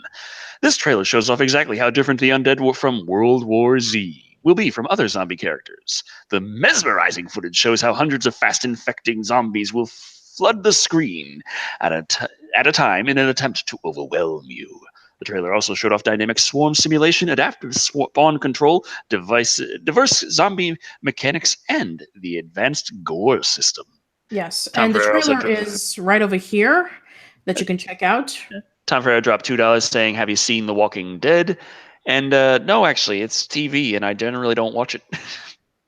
I kind of stopped watching after season 5. I was just getting tired of it. Yeah, I've heard a lot of people say that. So none of us have seen it? Well, okay. I have seen it. I have seen it, but Okay. like I said, after season 5, when they reach Alexandria, I was just like burned out. Mm-hmm. Cat Anyway. Lunas says, "Well, the zombies are diverse. That's good." No, they mean diverse like the the one with full body armor. It was shooting at him, and it was just sparks flying off, and he was still coming at him. So that kind of they didn't mean that they made sure to have enough like gender and skin color differences, though they still do. They are diverse zombies, but generally in zombie games, I don't care about that unless they all look exactly the same. And that's really weird. Yeah. But I did see the trailer, and there are a lot of zombies. I think there was also another game that is coming out that has like a lot of zombies as well, that was like attacking a camp. Cat Lunaska says, "I know, but it's my one joke I had."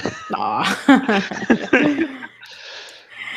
Drop Air Interactive says, "Who else hates the fact that Child's Play is being remade with a robot doll?" We know. We did talk about that about a few live streams ago. So yeah, we know. It's nothing like Child's Play. It's gonna be weird. It's like Small Soldiers, the horror movie. Yes, but at least we're getting a Child's Play TV series off of it. Brian Solano says, "Who will win, Freddy Krueger or the Candyman?" Ooh, that's a really good question, since they're more or less kind of similar, but they do have their differences. Okay, we got the Mad Groper said, "That movie pisses me off. World War Z was an outstanding book ruined by a shit film. How shit, you ask? It came up with a cockamamie zombie trait with the running and climbing crap, and then spent ... And I don't know when his next half of his thing is going to come up, but there is an entire movie getting rid of the trait they added." Okay. Tom Ferrer dropped $4.99. You should do it. It gets interesting, and you meet Negan. I've heard good things about him. Yeah. John Horn dropped $5. Return of the Living Dead is the best zombie movie. Changed my mind. All right. Yeah, I do know about Negan, but like I said, I mean, I was just like tired after a while, you know. And Anyway. Return of the Living Dead was initially made as sort of a pseudo sequel to Night of the Living Dead, but obviously not by the same people that worked on Night of the Living Dead. But in the original Return of the Living Dead, they pretty much reference Night of the Living Dead, and they say that's actually a real thing that happened. Mm-hmm. And this goes to that, and then next thing up, zombies. Yep, zombies. But as for like Freddy Krueger or Candyman, I would say Freddy. I'll probably say Freddy. Maybe. I don't know. Fernando Caballero says, "Patricia, you're America's sweetheart." Oh, thank you. I really do appreciate it. I need to watch the Candyman series. It's the first movie is actually really creepy. I remember when I was a kid, when Candyman was coming out, everybody that I knew was like, if you say Candyman in the mirror 5 times, you're gonna die. I mean, I remember just that distinctive thing. I just remember about Bloody Mary, and I was like, oh. They didn't count on my depression. I was at that mirror like, Bloody Mary, where the fuck are you?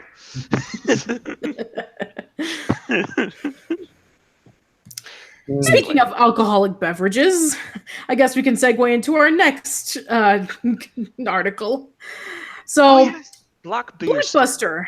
Blockbuster, for the younger kids who may not know, it used to be this huge video chain video chain in which you got to rent, DVDs or VHS tapes of all kinds of movies. Huge, we mean it was literally everywhere. Yeah, it was like the Starbucks of, video stores. And if you're gonna pass by a Burger King, you're gonna pass by a Blockbuster. Right. So as time went on, because of the likes of going on at one point, weren't they like? Didn't they have like some kind of toy giveaway or something? Yeah, it's kind of funny because in various Blockbusters, depending on which one you went to, they also used to have like, places where you can be able to plug in your Game Boy and you can print out, from your Game Boy camera. And, they also had like booths where you could be able to play demos of video games. And the exclusive stuff. I remember, I mean, when I was a kid, like every other weekend, we would go over to a Blockbuster. The Horror Junkie 78 says there's only one Blockbuster left standing in Oregon. Yes, and we're going to talk about that. I didn't realize there was one left. Yes, I think there was even going to be a documentary about the last Blockbuster movie. Tom store Ferrer chain. also dropped $2. Freddy or Pinhead? Oof. Pinhead. Yeah, probably Pinhead, because he's not one. Freddy needs the fear. Pinhead doesn't have any fear to offer. That's true. Freddy's going to be very weak to Pinhead. Yeah. He was weak to Jason. He would definitely be weak to Pinhead. Right. Anyway, so yes, you are absolutely right. The last Blockbuster is in Oregon. And because they are the last one in Oregon, and they, for some reason, maybe want to stand out, they will be giving off something else besides just tapes or DVDs of your favorite movies. They're getting their own beer. The last Blockbuster. Yes, the America's only remaining Blockbuster store gets its own beer. And from the looks of it, it is a black ale with nuances of red licorice. Oh boy. All right, Creepy, why don't you read this one? All right, then. If there was ever a beer that could encapsulate the feeling of being a weird tween dragged to the movie rental store and forced to compromise with your sniveling little brother on a family comedy because you're too lamely prepubescent to have plans on a Friday night, this is that beer. The last Blockbuster is a new beer brewed in collaboration with Bend, Oregon's Blockbuster store, the last remaining Blockbuster in the U.S. Alaska was home to a few holdout locations thanks to the high price of broadband internet there, but those two closed this summer. Oh, God. Working Title says, I've never had to rent a beer, and that's just got me thinking about you don't buy beer, you rent it, and I'm like, crap, beer from Blockbuster. Oh, it's all coming together. You have to rewind the bottle after drinking it. So, Tom Ferreira, who's more evil, Michael, Freddy, or Pinhead? Pinhead. I don't think, no, Pinhead's not evil. Okay, well, I mean, okay, fair enough, yeah. I would say maybe... Now, Freddy, he was just a horrible person whose evil birthed his supernatural form, whereas Michael... He was just evil. He is just evil. So he went to supernatural-ish kind of semi-supernatural evil from a very young age. Yeah, so I guess Freddy. The beer is made by Blend's 10 Barrel Brewing, which was bought by Anheuser-Busch in 2014. The brewery will release the beer September 24th with a party where, as America's last Blockbuster, it will also be available for a limited time at 10 Barrel. Oh God, that's a good question. The Masonwich says, "Who's more evil, Michael Myers or Michael Bay?" Oh.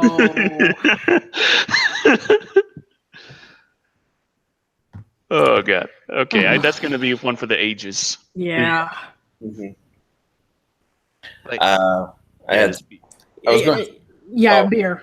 I think we're done. Yeah, we're done with the beer. The beer sounds nice, though. Yeah, it sounds nice. But it's funny, the fall of Blockbuster, because they really were everywhere. It's a huge, huge brand. And the simple thing is that they did not anticipate the rise of the internet. Yeah. I don't know if people, like, you don't have to be that much younger to not really remember what happened, because things have been moving along so fast. Mm-hmm. But that can be said about so many industries, because newspapers did not, newspapers kept thinking that, we'll be, fine. We'll just keep doing things the way we have been doing. People have been saying that we're a dying industry for years. And then the internet becomes big and suddenly, well, look at what we're doing. And even the news industry is suffering, Yeah, and everything. But it's like Blockbuster just very steadfastly was like, no, we got our thing. We're fine. People love us. They've been coming to us for years. They're not going to stop just because you got this thing called, this Netflix?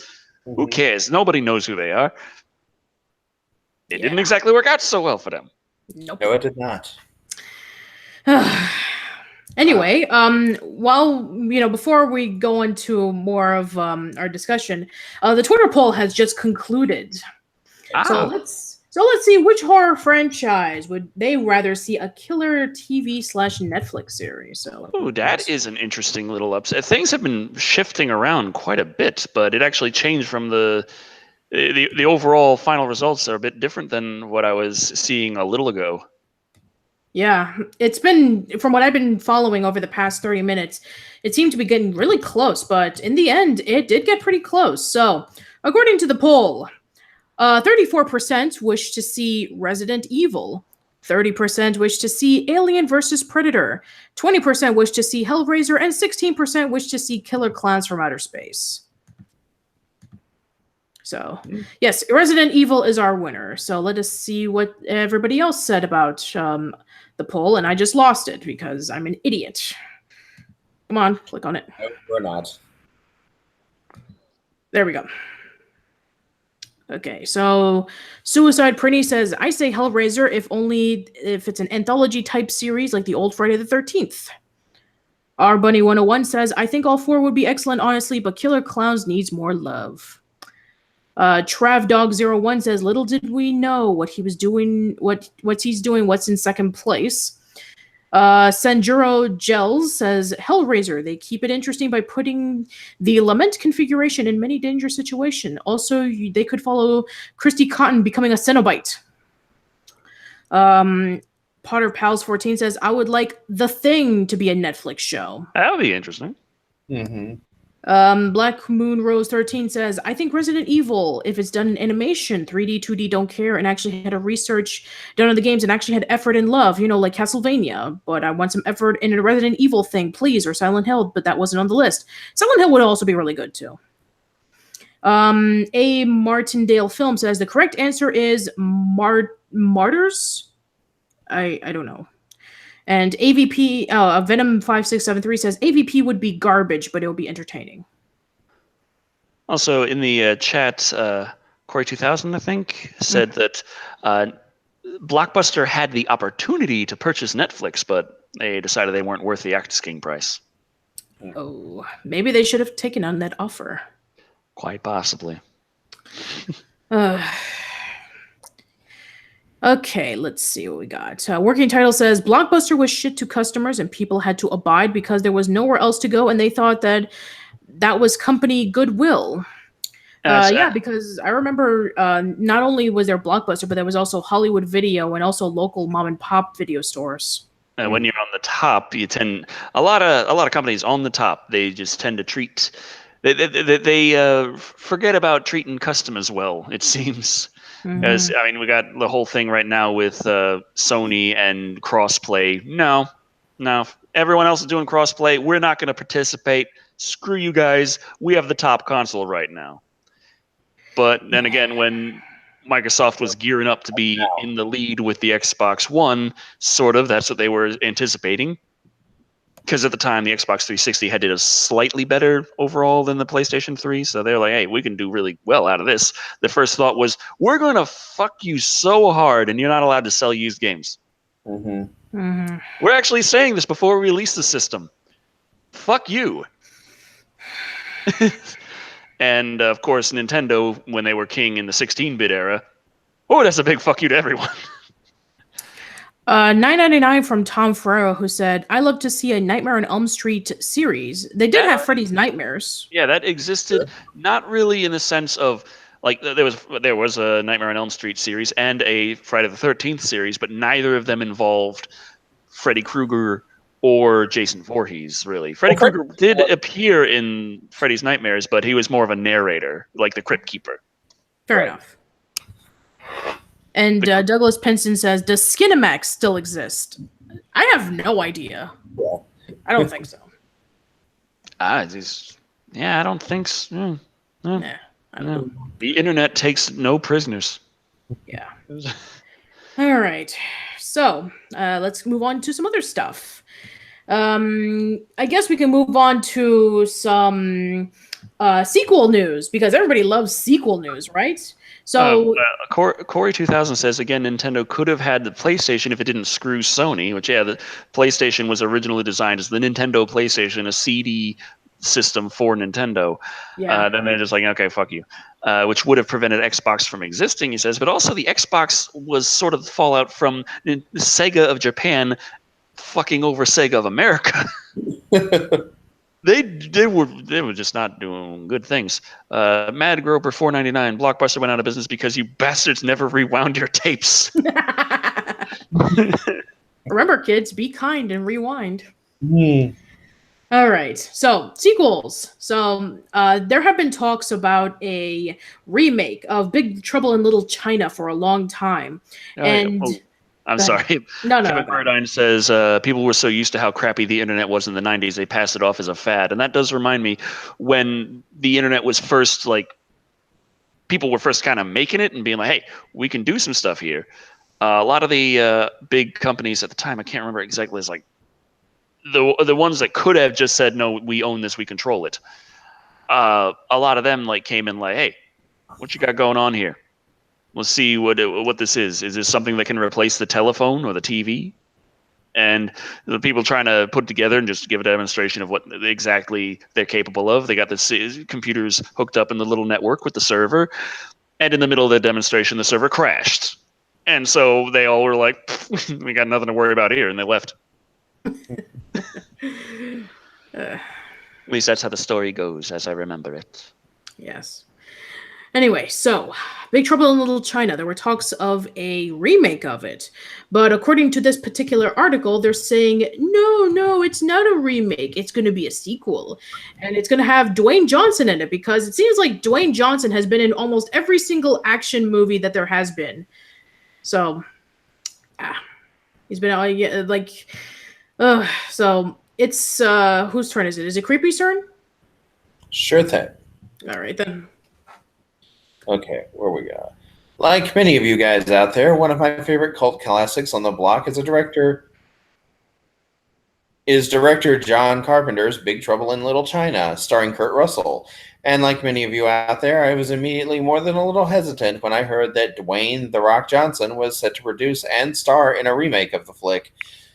Well, to soothe your mind, if only a little today, we have news via Collider and producer Hiram Garcia, that the plan is no longer to remake the classic Carpenter film, but to create a continuation of the story.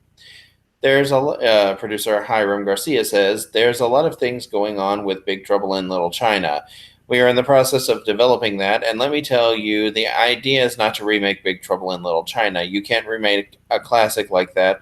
So what we are planning to do is we're going to continue the story. We're going to continue the universe of Big Trouble in Little China. Everything that happened in the original exists and is standalone, and I think there's only one person that could ever play Jack Burton. So Dwayne would never try and play that character. So we are going to have a lot of fun. We are actually in a great space with a story that we've cracked, but yeah, no remake. It's a continuation. And we are deep into development on that as well, and I think you'll start hearing some things about that probably soon. Yay. Does this sequel versus remake approach make the idea of seeing another entry in the Big Trouble in Little China series starring The Rock any better? I guess it helps a little in my eyes, because even seeing Russell return as Jack Burton for a single scene would make all of it worth it in my eyes. And speaking of Kurt Russell, the man, the legend, starred in the original John Carpenter film as hard-boiled truck driver Jack Burton. I was like, wait, is this another quote? Anyway, truck driver Jack Burton, who gets caught in a bizarre conflict within and underneath San Francisco's Chinatown. An ancient Chinese prince and Chinatown crime lord have kidnapped a beautiful green-eyed woman who is the fiancée of Jack's best friend. Jack must help his friend rescue the girl before the evil Lo Pan uses her to break the ancient curse that keeps him a fleshless and immortal spirit. Ew. If it helps you sleep better at night, this sequel won't be happening anytime as soon as The Rock has to juggle Jungle Cruise up first up, then that Fast and the Furious spinoff with Jason Statham, and then Jumanji 2, or is it 3 at this point? and then a thriller called Red Notice starring Wonder Woman Gal Gadot. Yeah. So there are talks about a Big Trouble in Little China sequel. It's not a remake, so please don't hate us. Mm-hmm. I like that better. Sequel Also- sounds good. Yeah, Okay. better than Tom Ferraro gave us $1.99 saying bye. So, Oh, okay. Catch you later, Tom. bye. thank you for joining. And yes, Anthony Hudak, we did discuss about the latest Predator trailer just about 30 minutes ago. The Black Vegeta is asking, do you have an Instagram? And I do. Yeah, me too. Although I don't really keep up to date with it. The only time in which I post on Instagram is if I'm going to a convention. I try to remember to post to Instagram semi-regularly, but it's, I don't know. I generally am just in the same house doing the same things, so. Let's see. And the Mad Groper says they could use the same effects they used on Kurt Russell in Guardians 2 and say that he hasn't aged because of the special drink he got at the end of Big Trouble. Possibly. Yeah, but I Okay. hate CGI faces. Yeah. Looks kind of weird. All right. So let's move on to some other stuff. Let's see what we got. Oh, this ought to be a really good one for those who are going over to Alamo City Comic Con in Texas. There's going to be a lot of cool guests over there, but one that I found out who's going to be coming in particularly was a bit of a standout for me, since he rarely does go to conventions. But this will be a big opportunity because according to the San Antonio Current, Rick Moranis will be making a rare appearance in Alamo City Comic Con this October. So yeah, for those who don't know who Rick Moranis is, he was a well-known actor around the 80s and 90s. He was in Ghostbusters, the remake of Little Shop of Horrors, and he was also in a whole bunch of other movies in the 90s, like I think it was Little Giant and such. So he took a break around the mid-90s when his wife passed away and he was raising his kids. And nowadays, like slowly but surely, he's slowly coming back into the realm of Hollywood. And I guess one of his first times that he's going to be coming back more into the public is he's going to be appearing in a convention, which for those who are living in the, around the Alamo City. So I take it that's San Antonio. That's what it is. San Antonio area. Right. So if any of you guys are going to the Alamo City Comic Con, which is Saturday, October 27th, then you'll have a chance to meet him. I don't think I'll be there. Yeah, me neither. I have school. But I'd like to. That'd be awesome. I did just get my driver's license, so I have a chance to actually go places. Mm-hmm. That's a fun thing. And then Terrifying. spend the rest of his life in his home, terrified to go driving anywhere. It's hard. You get in this big box that's full of metal, and it's got a thing in it that goes, and you go, and you're like, ah! And there's other people come the other way. It's like shit. And there's these flashing lights. It's like, do this. I'm like, fuck. Right. Like Scary. Scary. Yes, very scary.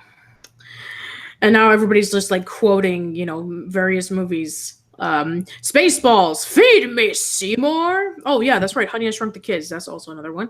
right. Lord Helmet has come back to us, all prized for the presence of Dark Helmet from Spaceballs. Yes.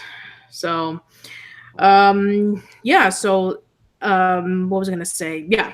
So Rick Moranis, if you're in the San Antonio area, then go over to see him around October 27th. All right, let's talk about some other stuff.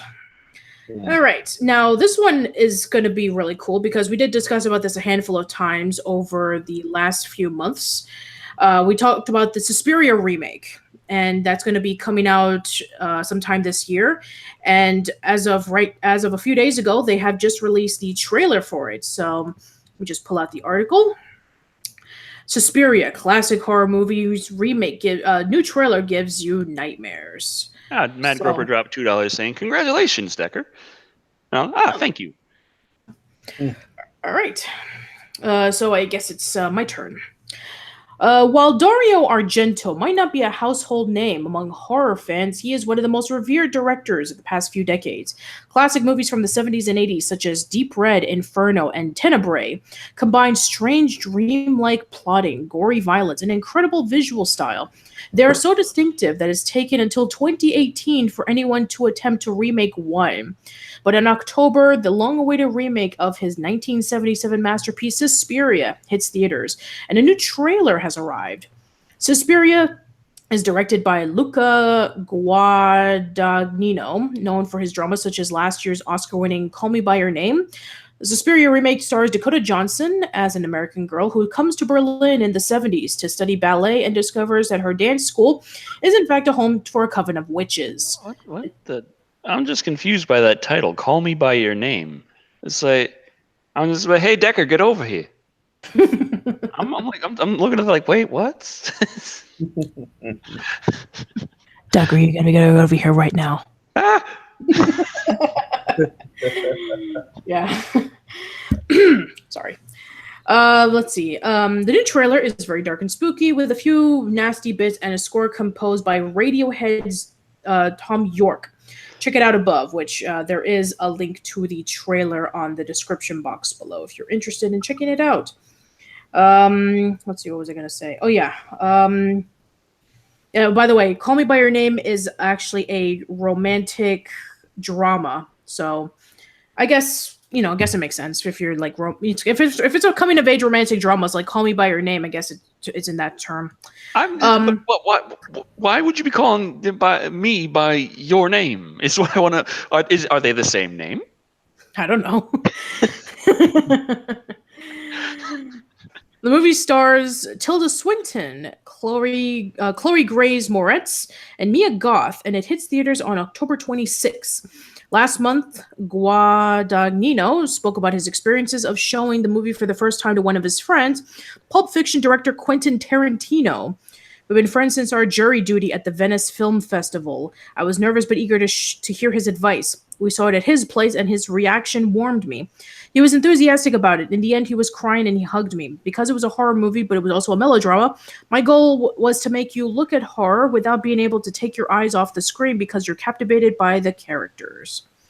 So, yeah, if you haven't... So, yes, that is Suspiria remake for you. And it should be coming out in the next month or so. And I just, Nicole's there saying, call me Decker. Bruno Markov saying this remake is going to suck balls, ain't it?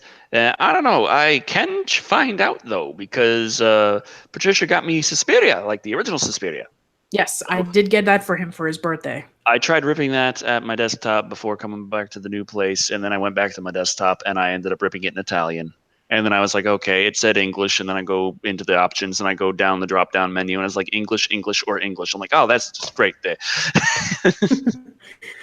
Yes. Unfortunately, they only had the PAL version. They didn't have NTSC version from what I could find. But nonetheless, it is the most recent release of Suspiria on Blu-ray. It is the 40th anniversary edition. But yeah, that should be a lot of fun, considering that we did talk about Suspiria for the longest time, especially the remake, when it was first announced at CinemaCon. And Decker was like, this sounds really interesting. This movie about a coven of witches. I'd like to watch that. And that got me thinking, hey, I might as well get the movie for his birthday. Satoshi Katsumoto seems to be way back in the stream. Saying, kill in a follicle weird JoJo's Bizarre Adventure would like a word. I'm like, don't talk about any of that right now. That was hours ago. Yeah, we did talk about Follicule a while ago, and we did talk about Kill somewhat. And there's a lot of other weird anime that if we bring it up, there's gonna be like requests for it, even though that's not really part of what Decker would be talking about. So yeah. Kat says, will you be reviewing Suspiria? Probably. It's got Jessica Harbour in it, and I'm like, hey. I want a Quentin Tarantino remake of Back to the Future, says working title for £2. Quentin Tarantino remake of Back to the Future. That would be interesting. That'd be weird. I'd want to see it, but I don't know if it's a good idea. All right. So It's like when my fiance was telling me, like we were discussing something, and she said, "I don't think it's a good idea," and I told her, "Is that really a good enough reason not to do something?" It's not a good idea to juggle fireballs, but I think it's like, of Is course that it's a not a good good enough idea, but I reason want to not do to it do anyway. Just because you don't think it's a good idea, is that really not a good reason not to do it? Yeah. Okay, let's talk about some other stuff. So let's go back to the video game news, because there was a lot of it. Like I said before, thanks to Gamescom and PAX West, and I think also Blizzard Con. I think that's also coming out as well. So there's a lot more video game stuff that's been revealed. And one that I was actually genuinely surprised of that is actually going to be getting a sequel was an old game based off of the Sega Genesis back in the 90s. So we're getting Streets of Rage 4. Which I was actually really surprised, because for those who don't know, the Streets of Rage series was a beat 'em up during the 90s on the Sega Genesis. And there hasn't been one since like over 20 years ago. And there were plans on one on the Dreamcast, but it was canceled. And it was reworked to a completely different game. So the series has been dormant for decades. But now they are bringing the Streets of Rage series back, and there's actually a trailer for those who are interested in checking it out. No, I get the kind of, I don't know if it's the feeling I got that the Streets of Rage 4 has taken more than a little bit of inspiration from the success and art style of the new Shaq Fu. Yeah, that is true. I don't know if they're. I don't think that they're the same. Company that did that, but yeah, the art style does look like the Shaq Fu game that we talked about a while ago, where the DLC is going to be fighting Barack Obama. And so, I'm also wondering, where the hell are Blaze Fielding's nylons? I don't know. He's running around in bare legs. What kind of no? Yeah. Yeah, classic protagonists like Axel Stone and Blaze Fielding are going to be in the game. Adam's not in it though, although they'll probably have him at some point. And I don't know if the same composers as the original Streets of Rage are going to be a part of this, or they're just going to be reusing, the same. More importantly than Skate or other, definitely Rue. Oh, no, I don't want Rue in the game. Rue sucked. Mm-hmm. For those who don't know, in Streets of Rage 3, you get to fight as a kangaroo character. Like, no, please, no. Well, you have to, when you get to the boss that has the kangaroo beating you up, if you beat up the handler and leave the kangaroo alone, he runs off after you beat the handler. And then if you lose and have to continue, you can continue as the kangaroo.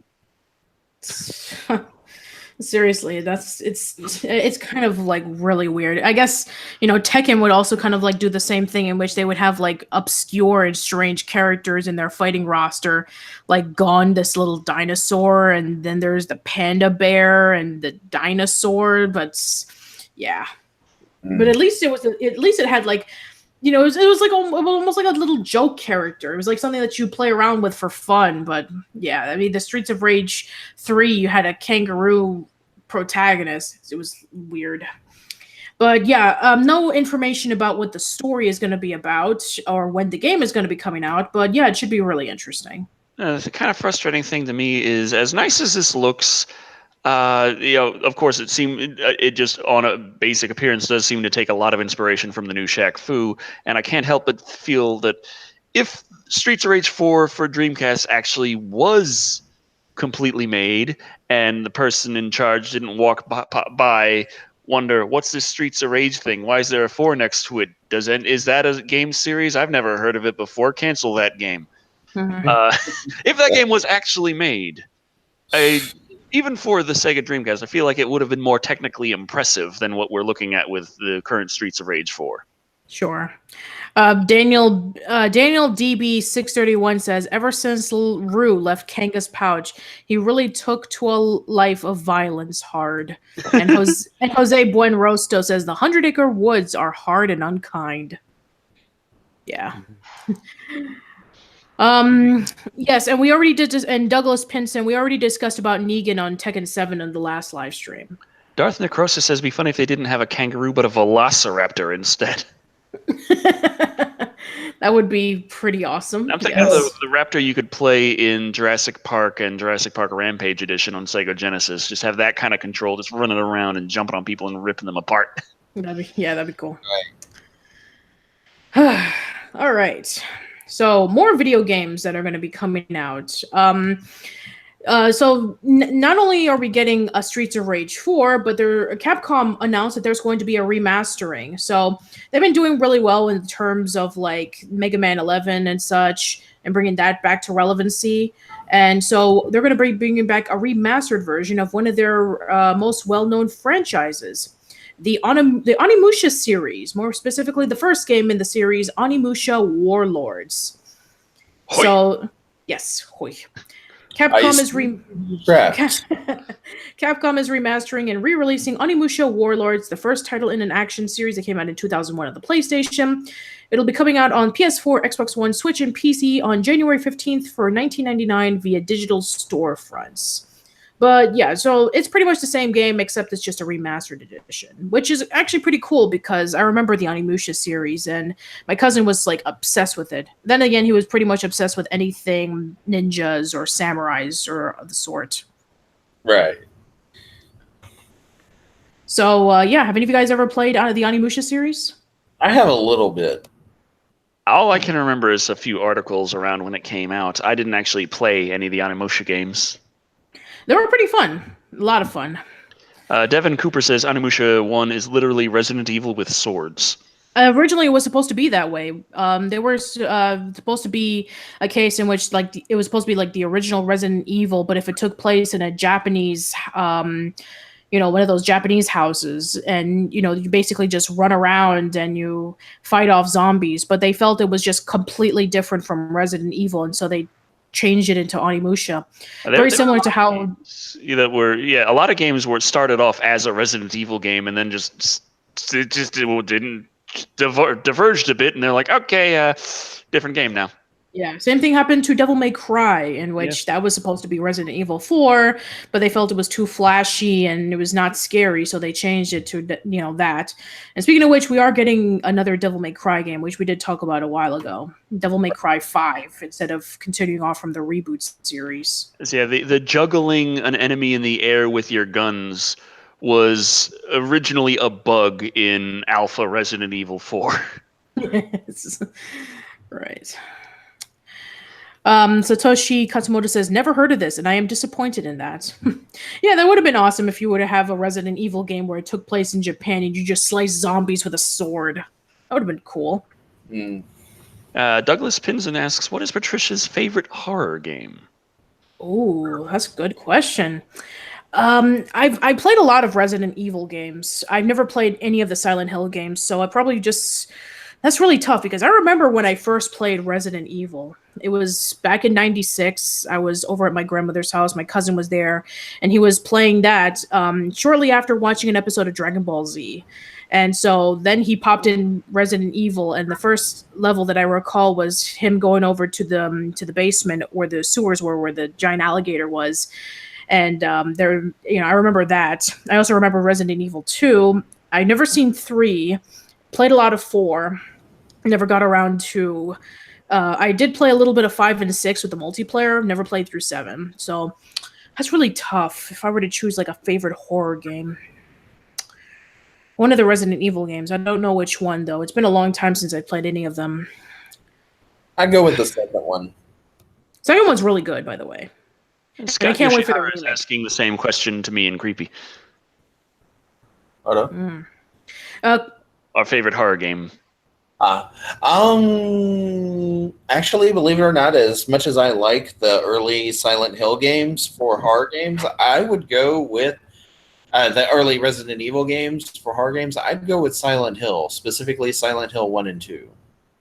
It's kind of funny because for the longest time, everybody was telling me about those games, but I just never got around to it. Everybody that I knew was playing Resident Evil. Mm-hmm. I'm trying to think, because Silent Hill 2 is an easy answer, but at the same time, I'm like, what is there that maybe actually scared me? Did anything actually scare me? I played a lot of horror, but it's like I played through Resident Evil 7 in virtual reality, and I was not scared.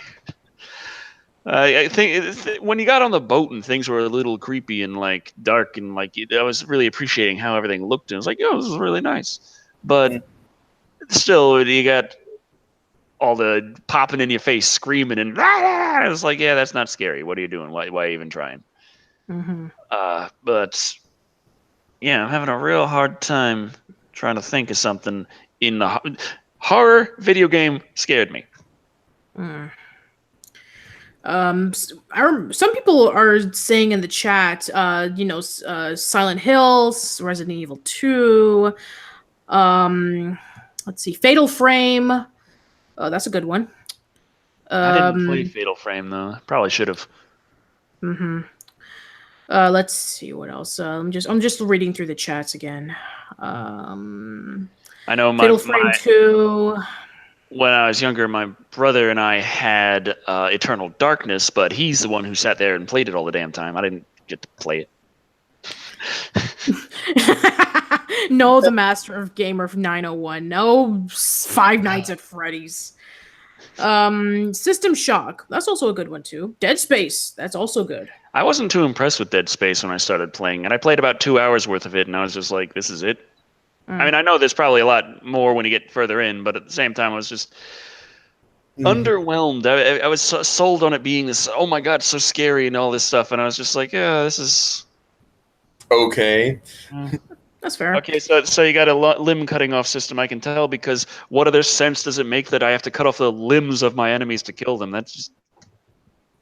Douglas Pinson says, Patricia, is Luigi's Mansion a horror game? Sure. Yeah. I mean, it takes place in a haunted mansion, and it has ghosts. So, sure, absolutely. Kind of horror, but still. Yeah. It's a G-rated horror, but yeah, you can count it as such. Eternal Darkness. Ooh, that's a good one, Mad Groper. Oh, the best Lovecraftian video game. Alien Isolation to an extent, but after you get used to the alien, it loses quite a bit of the fear factor. And especially later on in the game, since the game is really long and it has several false endings to it. After a while, it's like you're getting through the third time. You got past the second ending, and now you're going off towards the third one, and it's just game's still going. And Amanda Ripley's like falling down the hole, and she's like, she's panting and having a hard time getting up. And I'm just playing there like, get up, you bitch! It's not that scary. You've done this how many times by now? You should be used to it. Just go. It's aliens. Also, for a later game, I would pick Call of Cthulhu: The Dark Corners of the Earth. Okay. I don't think it's not as well known as far as, especially compared to Resident Evil and Silent Hill, but it was a very good game. Yeah. Ooh, Hollow Man says Metroid Fusion. That's a good one as well. Absolutely.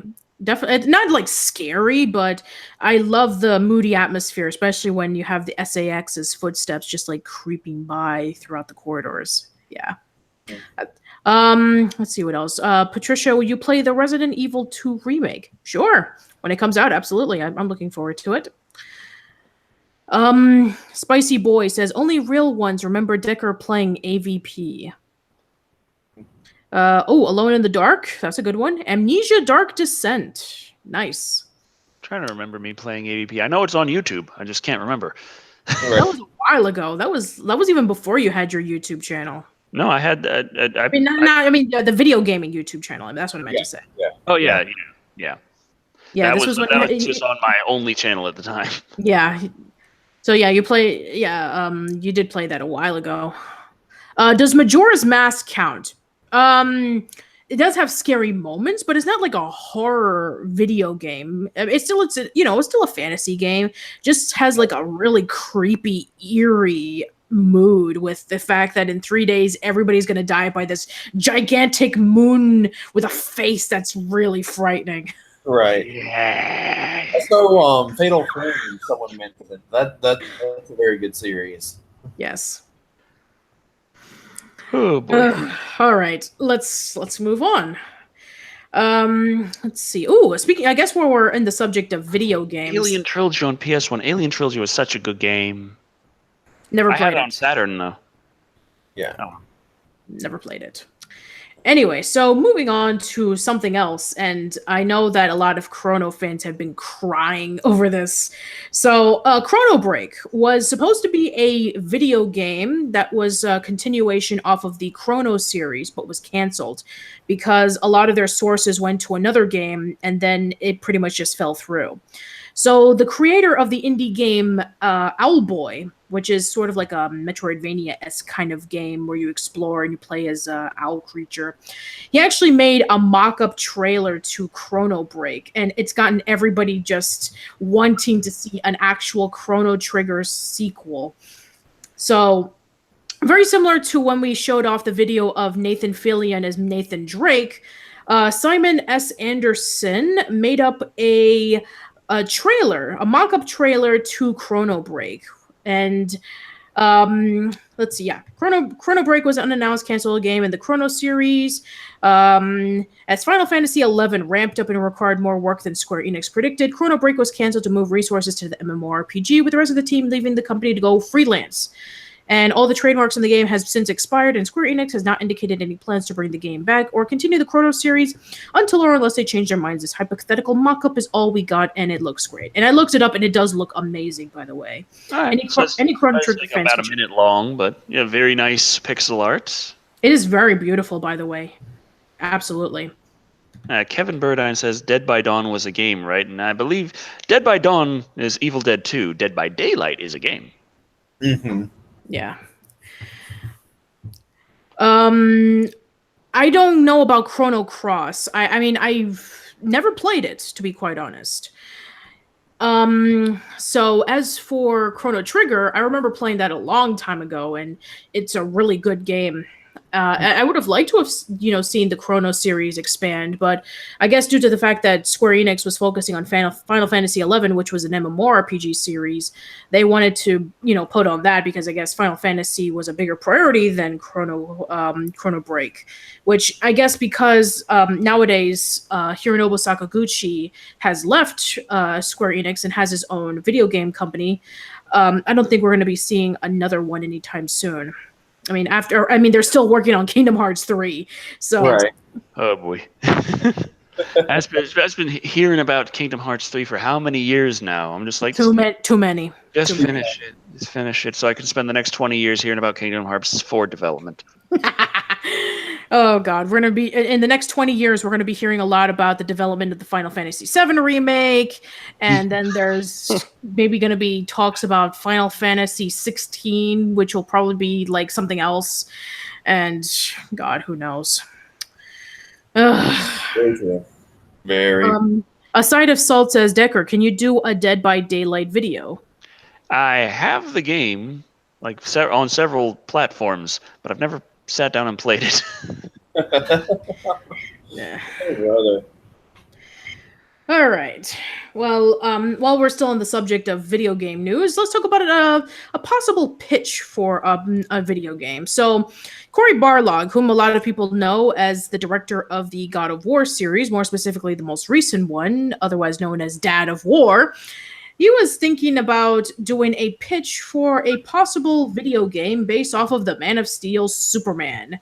It's not like official, but he was just discussing about it during PAX West. So there's discussions about like, oh, why does Superman have such awful games? And so we have Jared Petty of Hop, Blip, and The Jump, Greg Miller from Kind of Funny, Kat Bailey from US Gamer, Sydney Good from IGN, and Frank Kifaldi from GameHistory.org. And they were talking to Cory Barlog about how he has a few ideas for a Superman video game. Let's see what he has.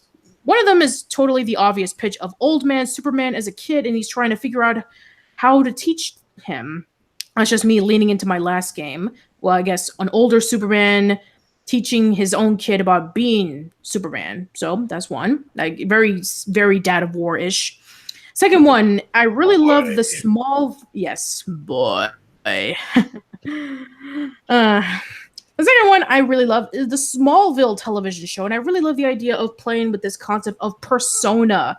Young Clark Kent, you have to go to school, but you're also uncovering that you're the greatest American hero with your powers, and it's sort of an awkward coming-of-age idea that you have to balance. Literally, you're taking tests and dealing with social construct of high school while also figuring out what it means to have these powers. It's totally persona, and I thought that's a little derivative, so I won't do that. I actually think that would be awesome. All the Superman games that I've seen are actually just, typical beat 'em ups where you're a superhero and you're flying around through rings and fighting off bad guys. So I'd love to see a different spin on Superman with the persona coat of paint on it. Then I came to the idea that I think everyone here was touching upon. Superman was created at a time in which we needed some idealistic, perfect person to aspire to, which is why he's so flawless. Like, literally, he almost has no flaws, and I think that's extremely hard to work with when you're talking at an interactive level.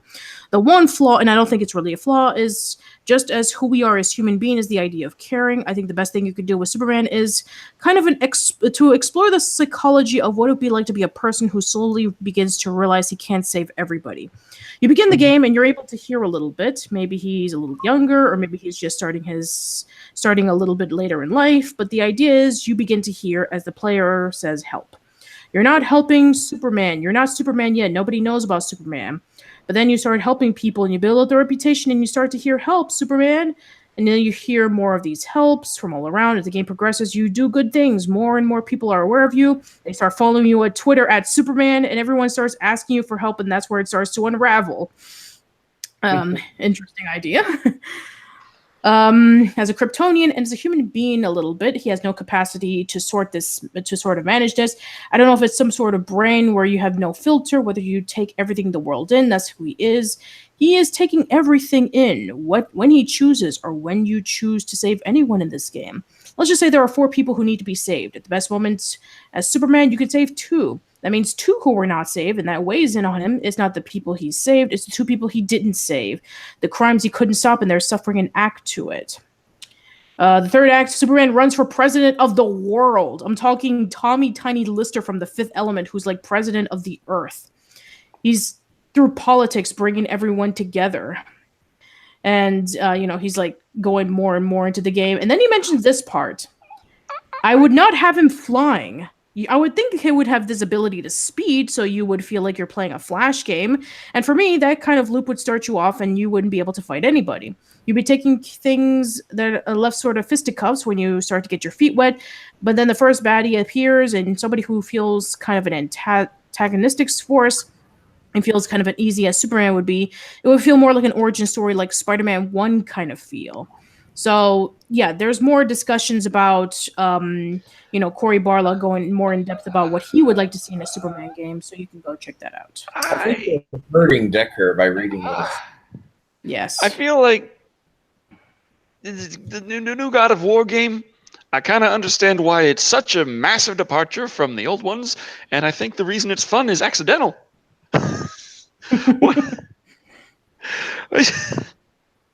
What the fuck?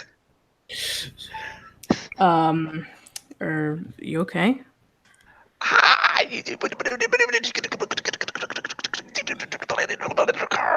So did Superman conquer the planet or what? How do you do the world president thing? I guess he's so popular that if he saves that many people, eventually he would become the president of the world. There is no president of the world. How do you make that position? I don't know.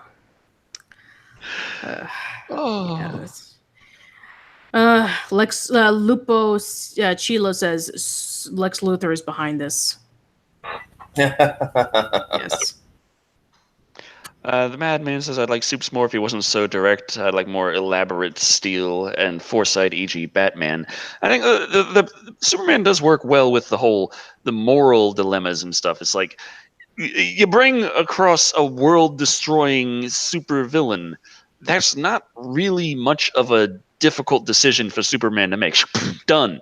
But if there are consequences to that he'd like to avoid, and there are other things around, and morality isn't so black and white, but very gray, that can be very interesting. Right. How does someone who sees things in very simple black and white terms and with the power to go around saving people, deal with a morally gray world. Actually, a few people are commenting. Patricia, Superman did become president of the world in Injustice. So, okay, I've actually played Injustice, but I've never played through the story mode. So if that's the case, I guess maybe they're following on that. So, okay, sure. I'm still just like, hey, what the fuck?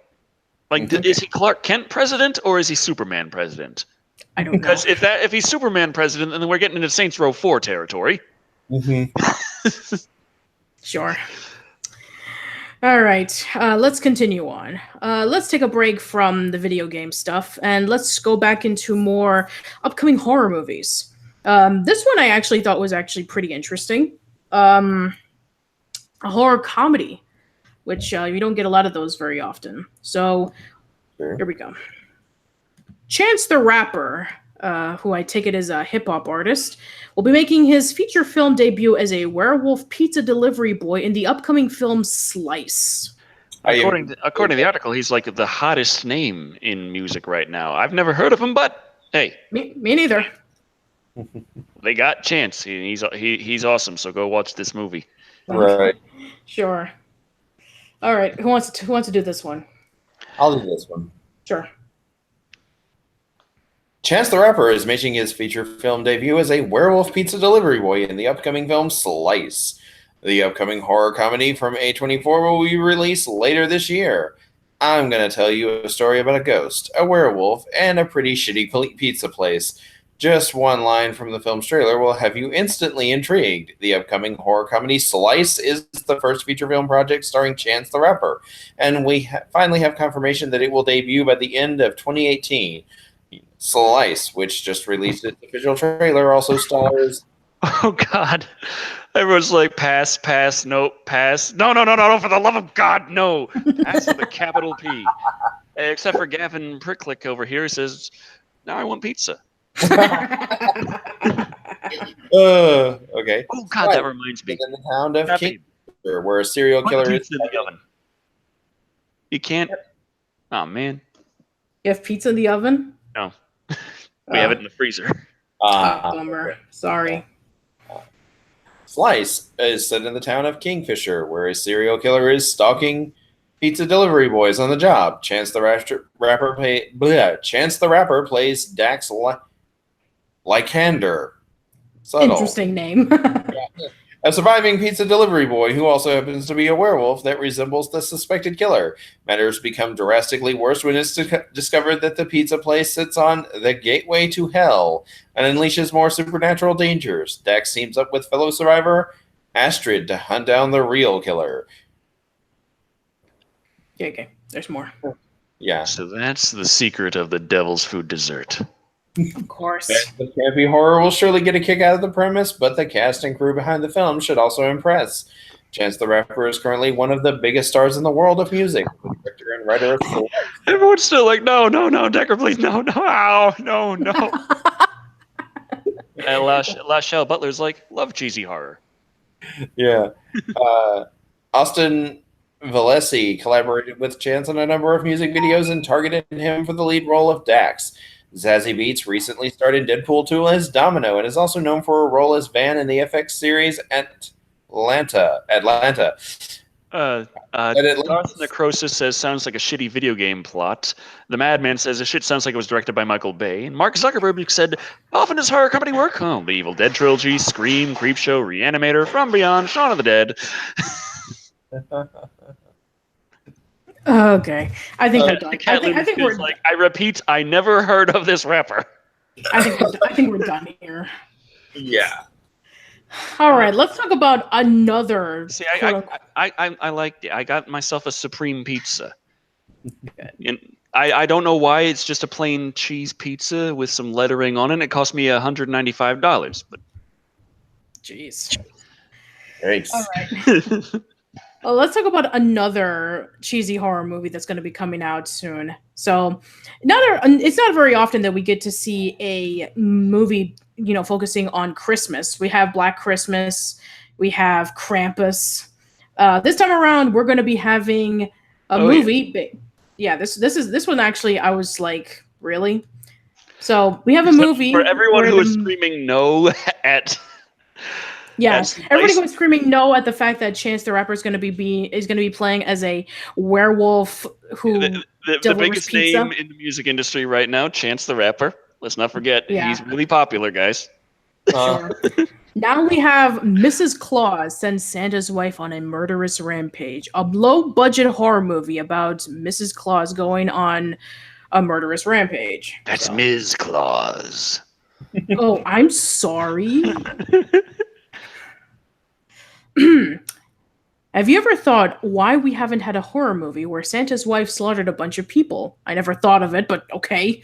After all, Santa has been the subject of plenty of horror movies. This year, his main lady is finally getting a chance to shine, the ultra-low-budget Mrs. Claus, and we have the trailer to prove it, and it sucks. Oh yeah, they're not joking when they say ultra low budget. It's like filmed on Shitio, as would be said by Brad Jones. Except, this is the internet age, so it looks like their camera is maybe the quality of my camera. I don't Maybe. know. Certainly not higher. And Mrs. Claus looks a hell of a lot better in the poster than she does in the movie, let me tell you.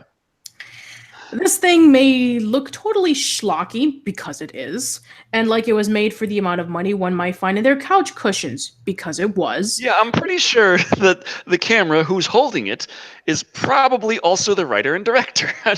Putting that out there. But it's about time we see the number one woman of the holiday season getting some slasher time. The trailer itself is as corny as can be, but it does have the right idea. It opens with some friends gathering around at a Christmas party while a slow and kind of creepy version of We Wish You a Merry Christmas plays in the background. We then learn of some dark sorority nonsense that led to an innocent girl being killed. One of the members of the group then posts it that ugly people never get killed. According to him, being ugly is a good way to stay safe. Both Jason and Freddy get the name drop because the movie's titular killer emerges. B movie, no, better make that a D- movie. Carnage ensues. So, yeah, basically it just goes into more in depth about it. And it says that the movie will be dropping off on DVD on November 13th, and it should be available on some VOD platforms. So, yeah, there's the trailer for it. Watch with caution. It looks bad. Yeah. What do you believe says, wait, do you guys like anything? Of course we do. There are things I enjoy. Pizza. I like pizza. Ravager 48 says, all these shitty movies are just giving Decker more content. That's a plus. Sure. Now people are going to be requesting you to tackle this as opposed to Black Christmas or Krampus.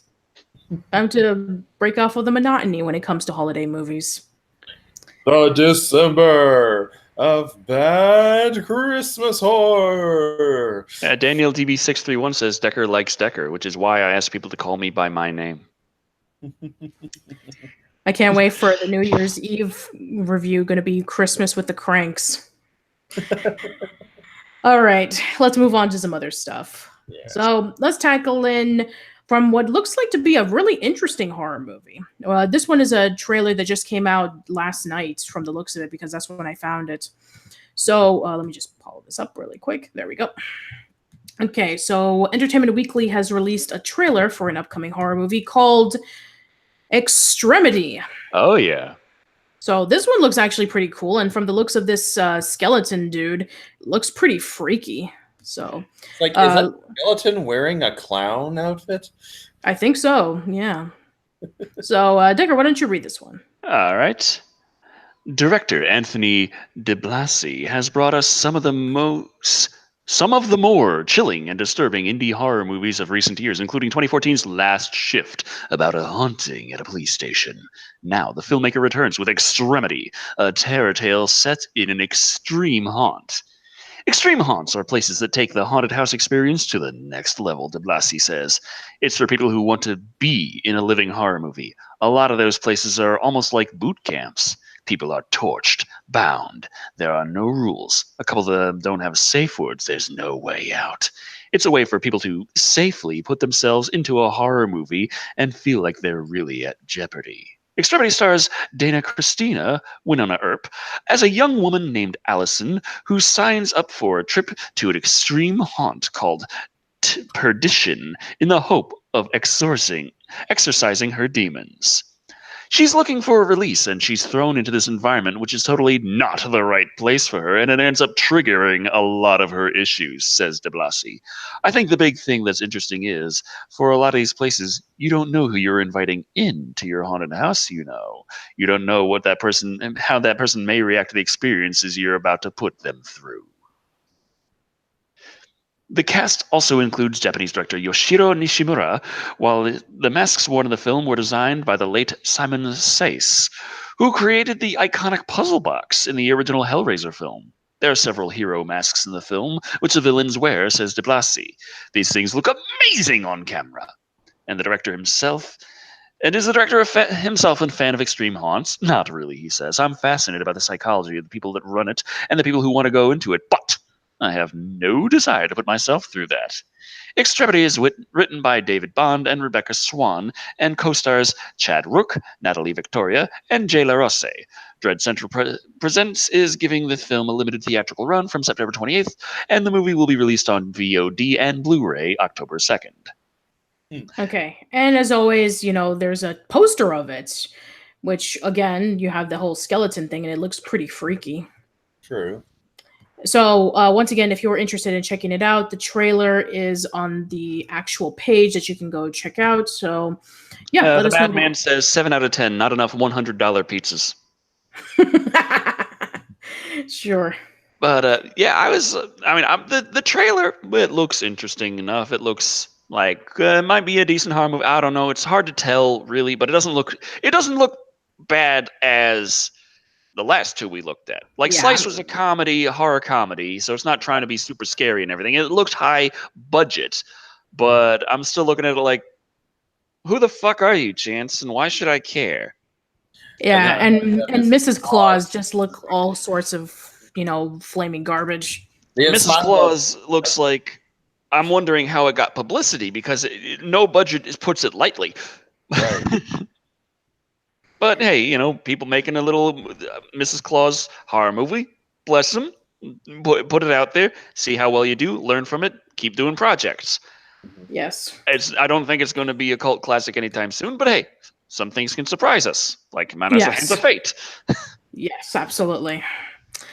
All right, one more horror movie to discuss about, and then we can discuss more about some other stuff, like YouTube news. Yay. Round off with YouTube news. Yes, as always. Seriously, the YouTube news here is just beyond awful, and I hate covering YouTube news. All right, here we go. We have a new trailer for an upcoming movie taking place around World War I. It's called Trench 11, and it's freaky. Like, it is gory, freaky. So we did talk about a while ago that there's going to be a World War II horror movie called Overlord. But now there's going to be a World War I horror movie. So this one is going to be releasing around Canadian theaters, and then around September 4th, it will be releasing on digital HD and VOD platforms. In the final days of World War I, a shell-shocked tunneler must lead an Allied team into a hidden German base, 100 feet below the trenches. The Germans have lost control of a highly contagious biological weapon that turns its victims into deranged killers. The Allies must find themselves trapped underground with hordes of the infected, rapidly spreading disease, and a team of German stormtroopers dispatched to clean up the mess. Again, this is resembling of Call of Duty zombies. This definitely reminds me of Nazi zombies. Right. So I guess before Nazis, it's World War I. That's true, but we were fighting the Germans, though. Yeah, right. But I know. Before zombies. I mean, before Nazis. I know. So yeah, they actually compared it to Overlord, and so I take it that very similar to how we were talking about how the Lifetime movie was similar to Slender Man. I guess this one is kind of like following up to Overlord, in which that's a horror movie taking place in a war, and now this movie's taking place in a war. So there's a trailer for it. If you're interested in going to check that out, you can. So at one point you're just like, okay, fuck this, climb out of the trench and just run. Get shot at. Yeah, you get shot down, but fuck it. You saw the fucking spaghetti coming out of that guy's face? Yeah, it's true. So yeah, so if you are in the Toronto area, you can check out the movie for yourself. But if you are willing to wait 3 days, then you can watch it on VOD or have it on HD. The Madman is asking Decker, quick question: how do you decide what movie or series you review? Pretty much the same way anyone decides what movie they're going to watch. I just whatever I feel like at the time. Right.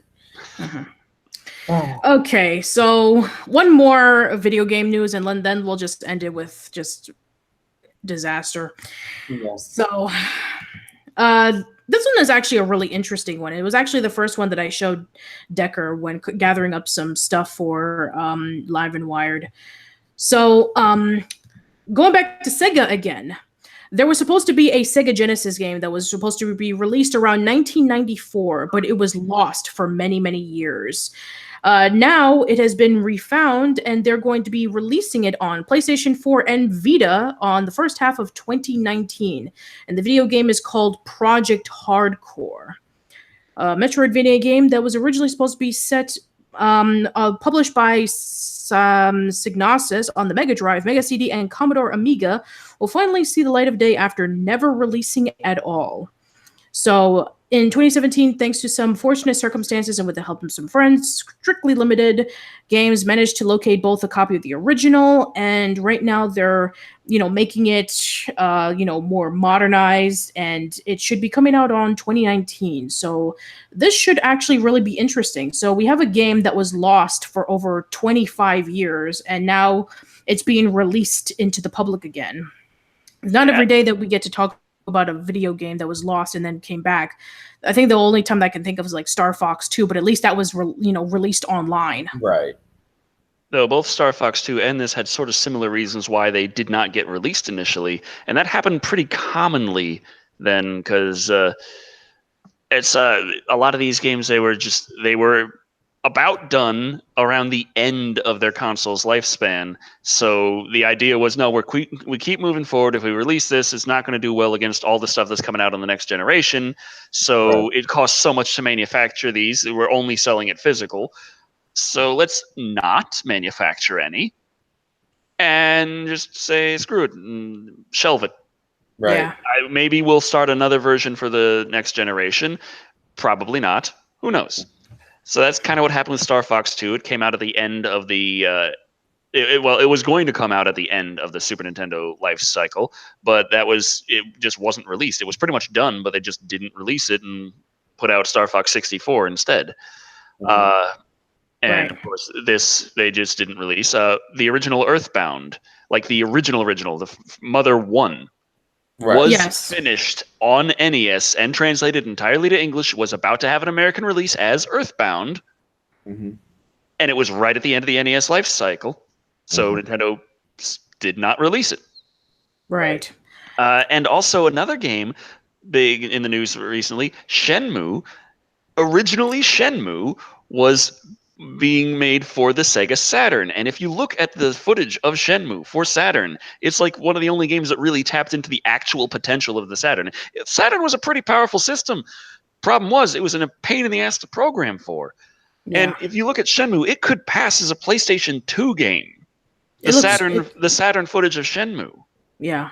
But that was right at the end of the Saturn's life cycle. And like, okay, scrap it, release it in parts on Dreamcast. Yeah.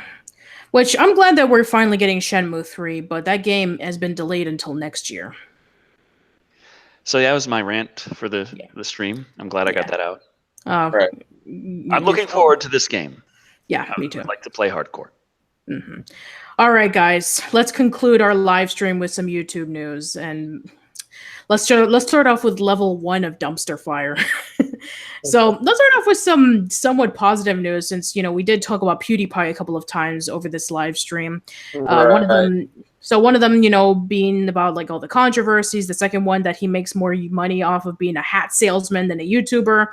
So here we have an announcement discussing about that PewDiePie's reign as the biggest YouTube channel may soon be over.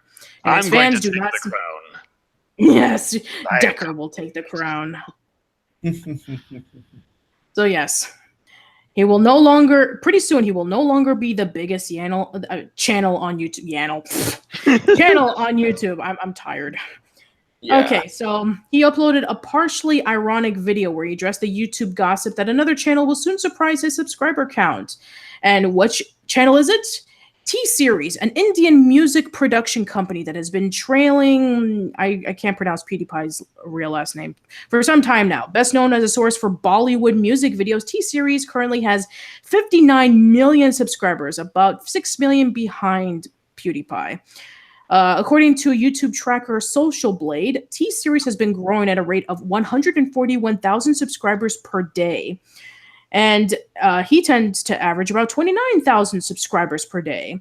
And since India has a population... Makes me feel very good about myself. Yeah, me too. Yeah, so Social Blade has actually stated about like future subscribers for YouTube, for PewDiePie and T-Series. PewDiePie is the red and T-Series is the blue. And from the looks of it, pretty soon PewDiePie will be overtaken by T-Series. I don't know who T-Series is. I've never heard of them until just this reading of this article. But with everything that PewDiePie has been going through, with all the controversies and such, then you know what? I mean, yeah. That's all I can say. So it seems like I'm going to have to start translating my show into Indian. Yeah, I guess so. Probably, maybe you should review some more Indian horror, like that ghoul we just talked about. Very true. That was... Also, apparently, speaking of just things that should never be in general, like, you know, Decker reviewing Indian horror films, I guess. YouTube Kids animated music video, Johnny. Oh no, please. I really didn't want to discuss about this now. I'm confused by that. I was looking at it like, what? I have been seeing this all week. I am not joking. I have been seeing this on my Twitter feed. I have been seeing this on my YouTube feed. I don't know why. I have been seeing this, and I'm wondering, why do you exist? Okay. I'm not even joking. Grind your axe. I'm serious. I watched a few minutes of it, and I'm like, why? But no, seriously, this has become the biggest hit on YouTube Kids, and I'm just shocked. I'm like, why? Like, why? Seriously, it's just basically about this little baby who sneaks into the kitchen and eats sugar, and then the father comes by and asks him, "Have you been eating sugar? Have you been telling lies?" And then they have this dance off every single segment, and I'm like, what is this? This is weird. And this become huge. This has become gigantic. 300,000 likes on the YouTube channel. Like, why? I'm just curious. Spicy Boy's like, were you eating sugar, you little shit? But yeah, just we've already seen Decker. I don't want to talk about this anymore. But yeah, this thing has gotten Don't fucking lie to me, Johnny. This thing has gotten massive. And YouTube Kids, this is like one of the biggest YouTube channels, maybe even the biggest YouTube channel out there. All of the videos have like millions upon millions of views, and I have no idea why. It's just this giant baby and it's dancing. It's just, ugh. I mean, why? Jonathan Knopp says, my friend's old roommate has had a kid. You'd be surprised at some of the weird shit kids watch these days. Oh, we know. And Jason Cope says, better than Jake Paul. Speaking of which, Jake Paul. That was the last thing. Jake Paul. Yes. Jake Paul's YouTube tactics have been so disturbing. It's currently under investigation. Well, I think that's a bit of a misnomer. It's like, technically, yes, by the definition, but not by anyone with authority. But by someone with a audience, a very large presence. So, you know, that tends to get you more noticed by YouTube if you got a lot of subs. How desperate do you have to be to do this? Like, seriously. My God. So, Jake Paul's YouTube channel exists as a medium to sell merchandise and advertise his live tours to an audience of vulnerable 10-year-olds. So now we have this new video by Nerd City. As opposed to PewDiePie's army of 9-year-olds. Right. Right. So yeah, there's like all this talking. This new video examines Paul's various wrongdoings, from bombarding kids with unethical advertisement to emotionally manipulating his audience with disturbing combat. Which, oh my god, yeah. Like, yeah, seriously, like, this guy hasn't been in enough controversy as it is. Like, filming a dead body in a forest in Japan where people commit suicide, doing a documentary Was about. that Jake or Logan? I don't know. I think no, you're right. It is Logan, but seriously, they're part of they're part of the whole controversy thing, and the fact that they're also starting YouTube channels again on YouTube Red. It's like, just like, you know what? I'm done. I'm done here.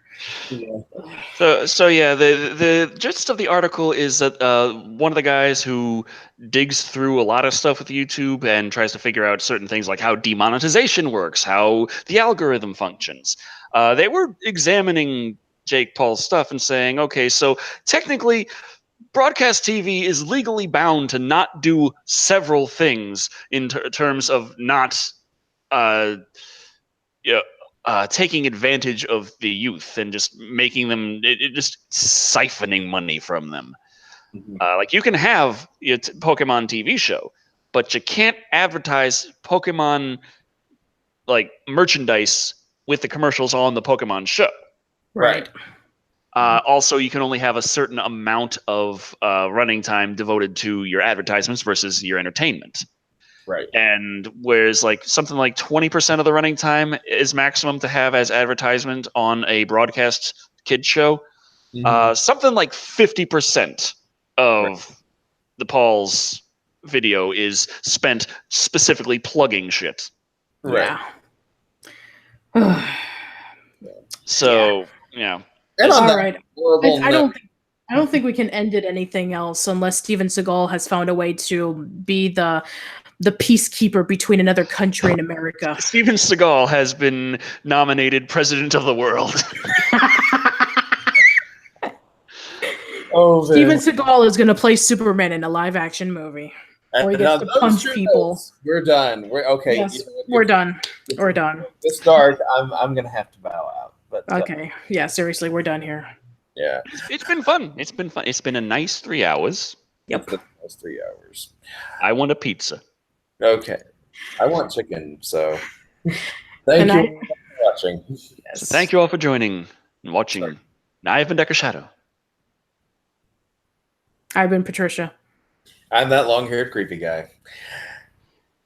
And remember, anyone can make a movie. It doesn't mean they should. Good Good night, everyone. Good night. night.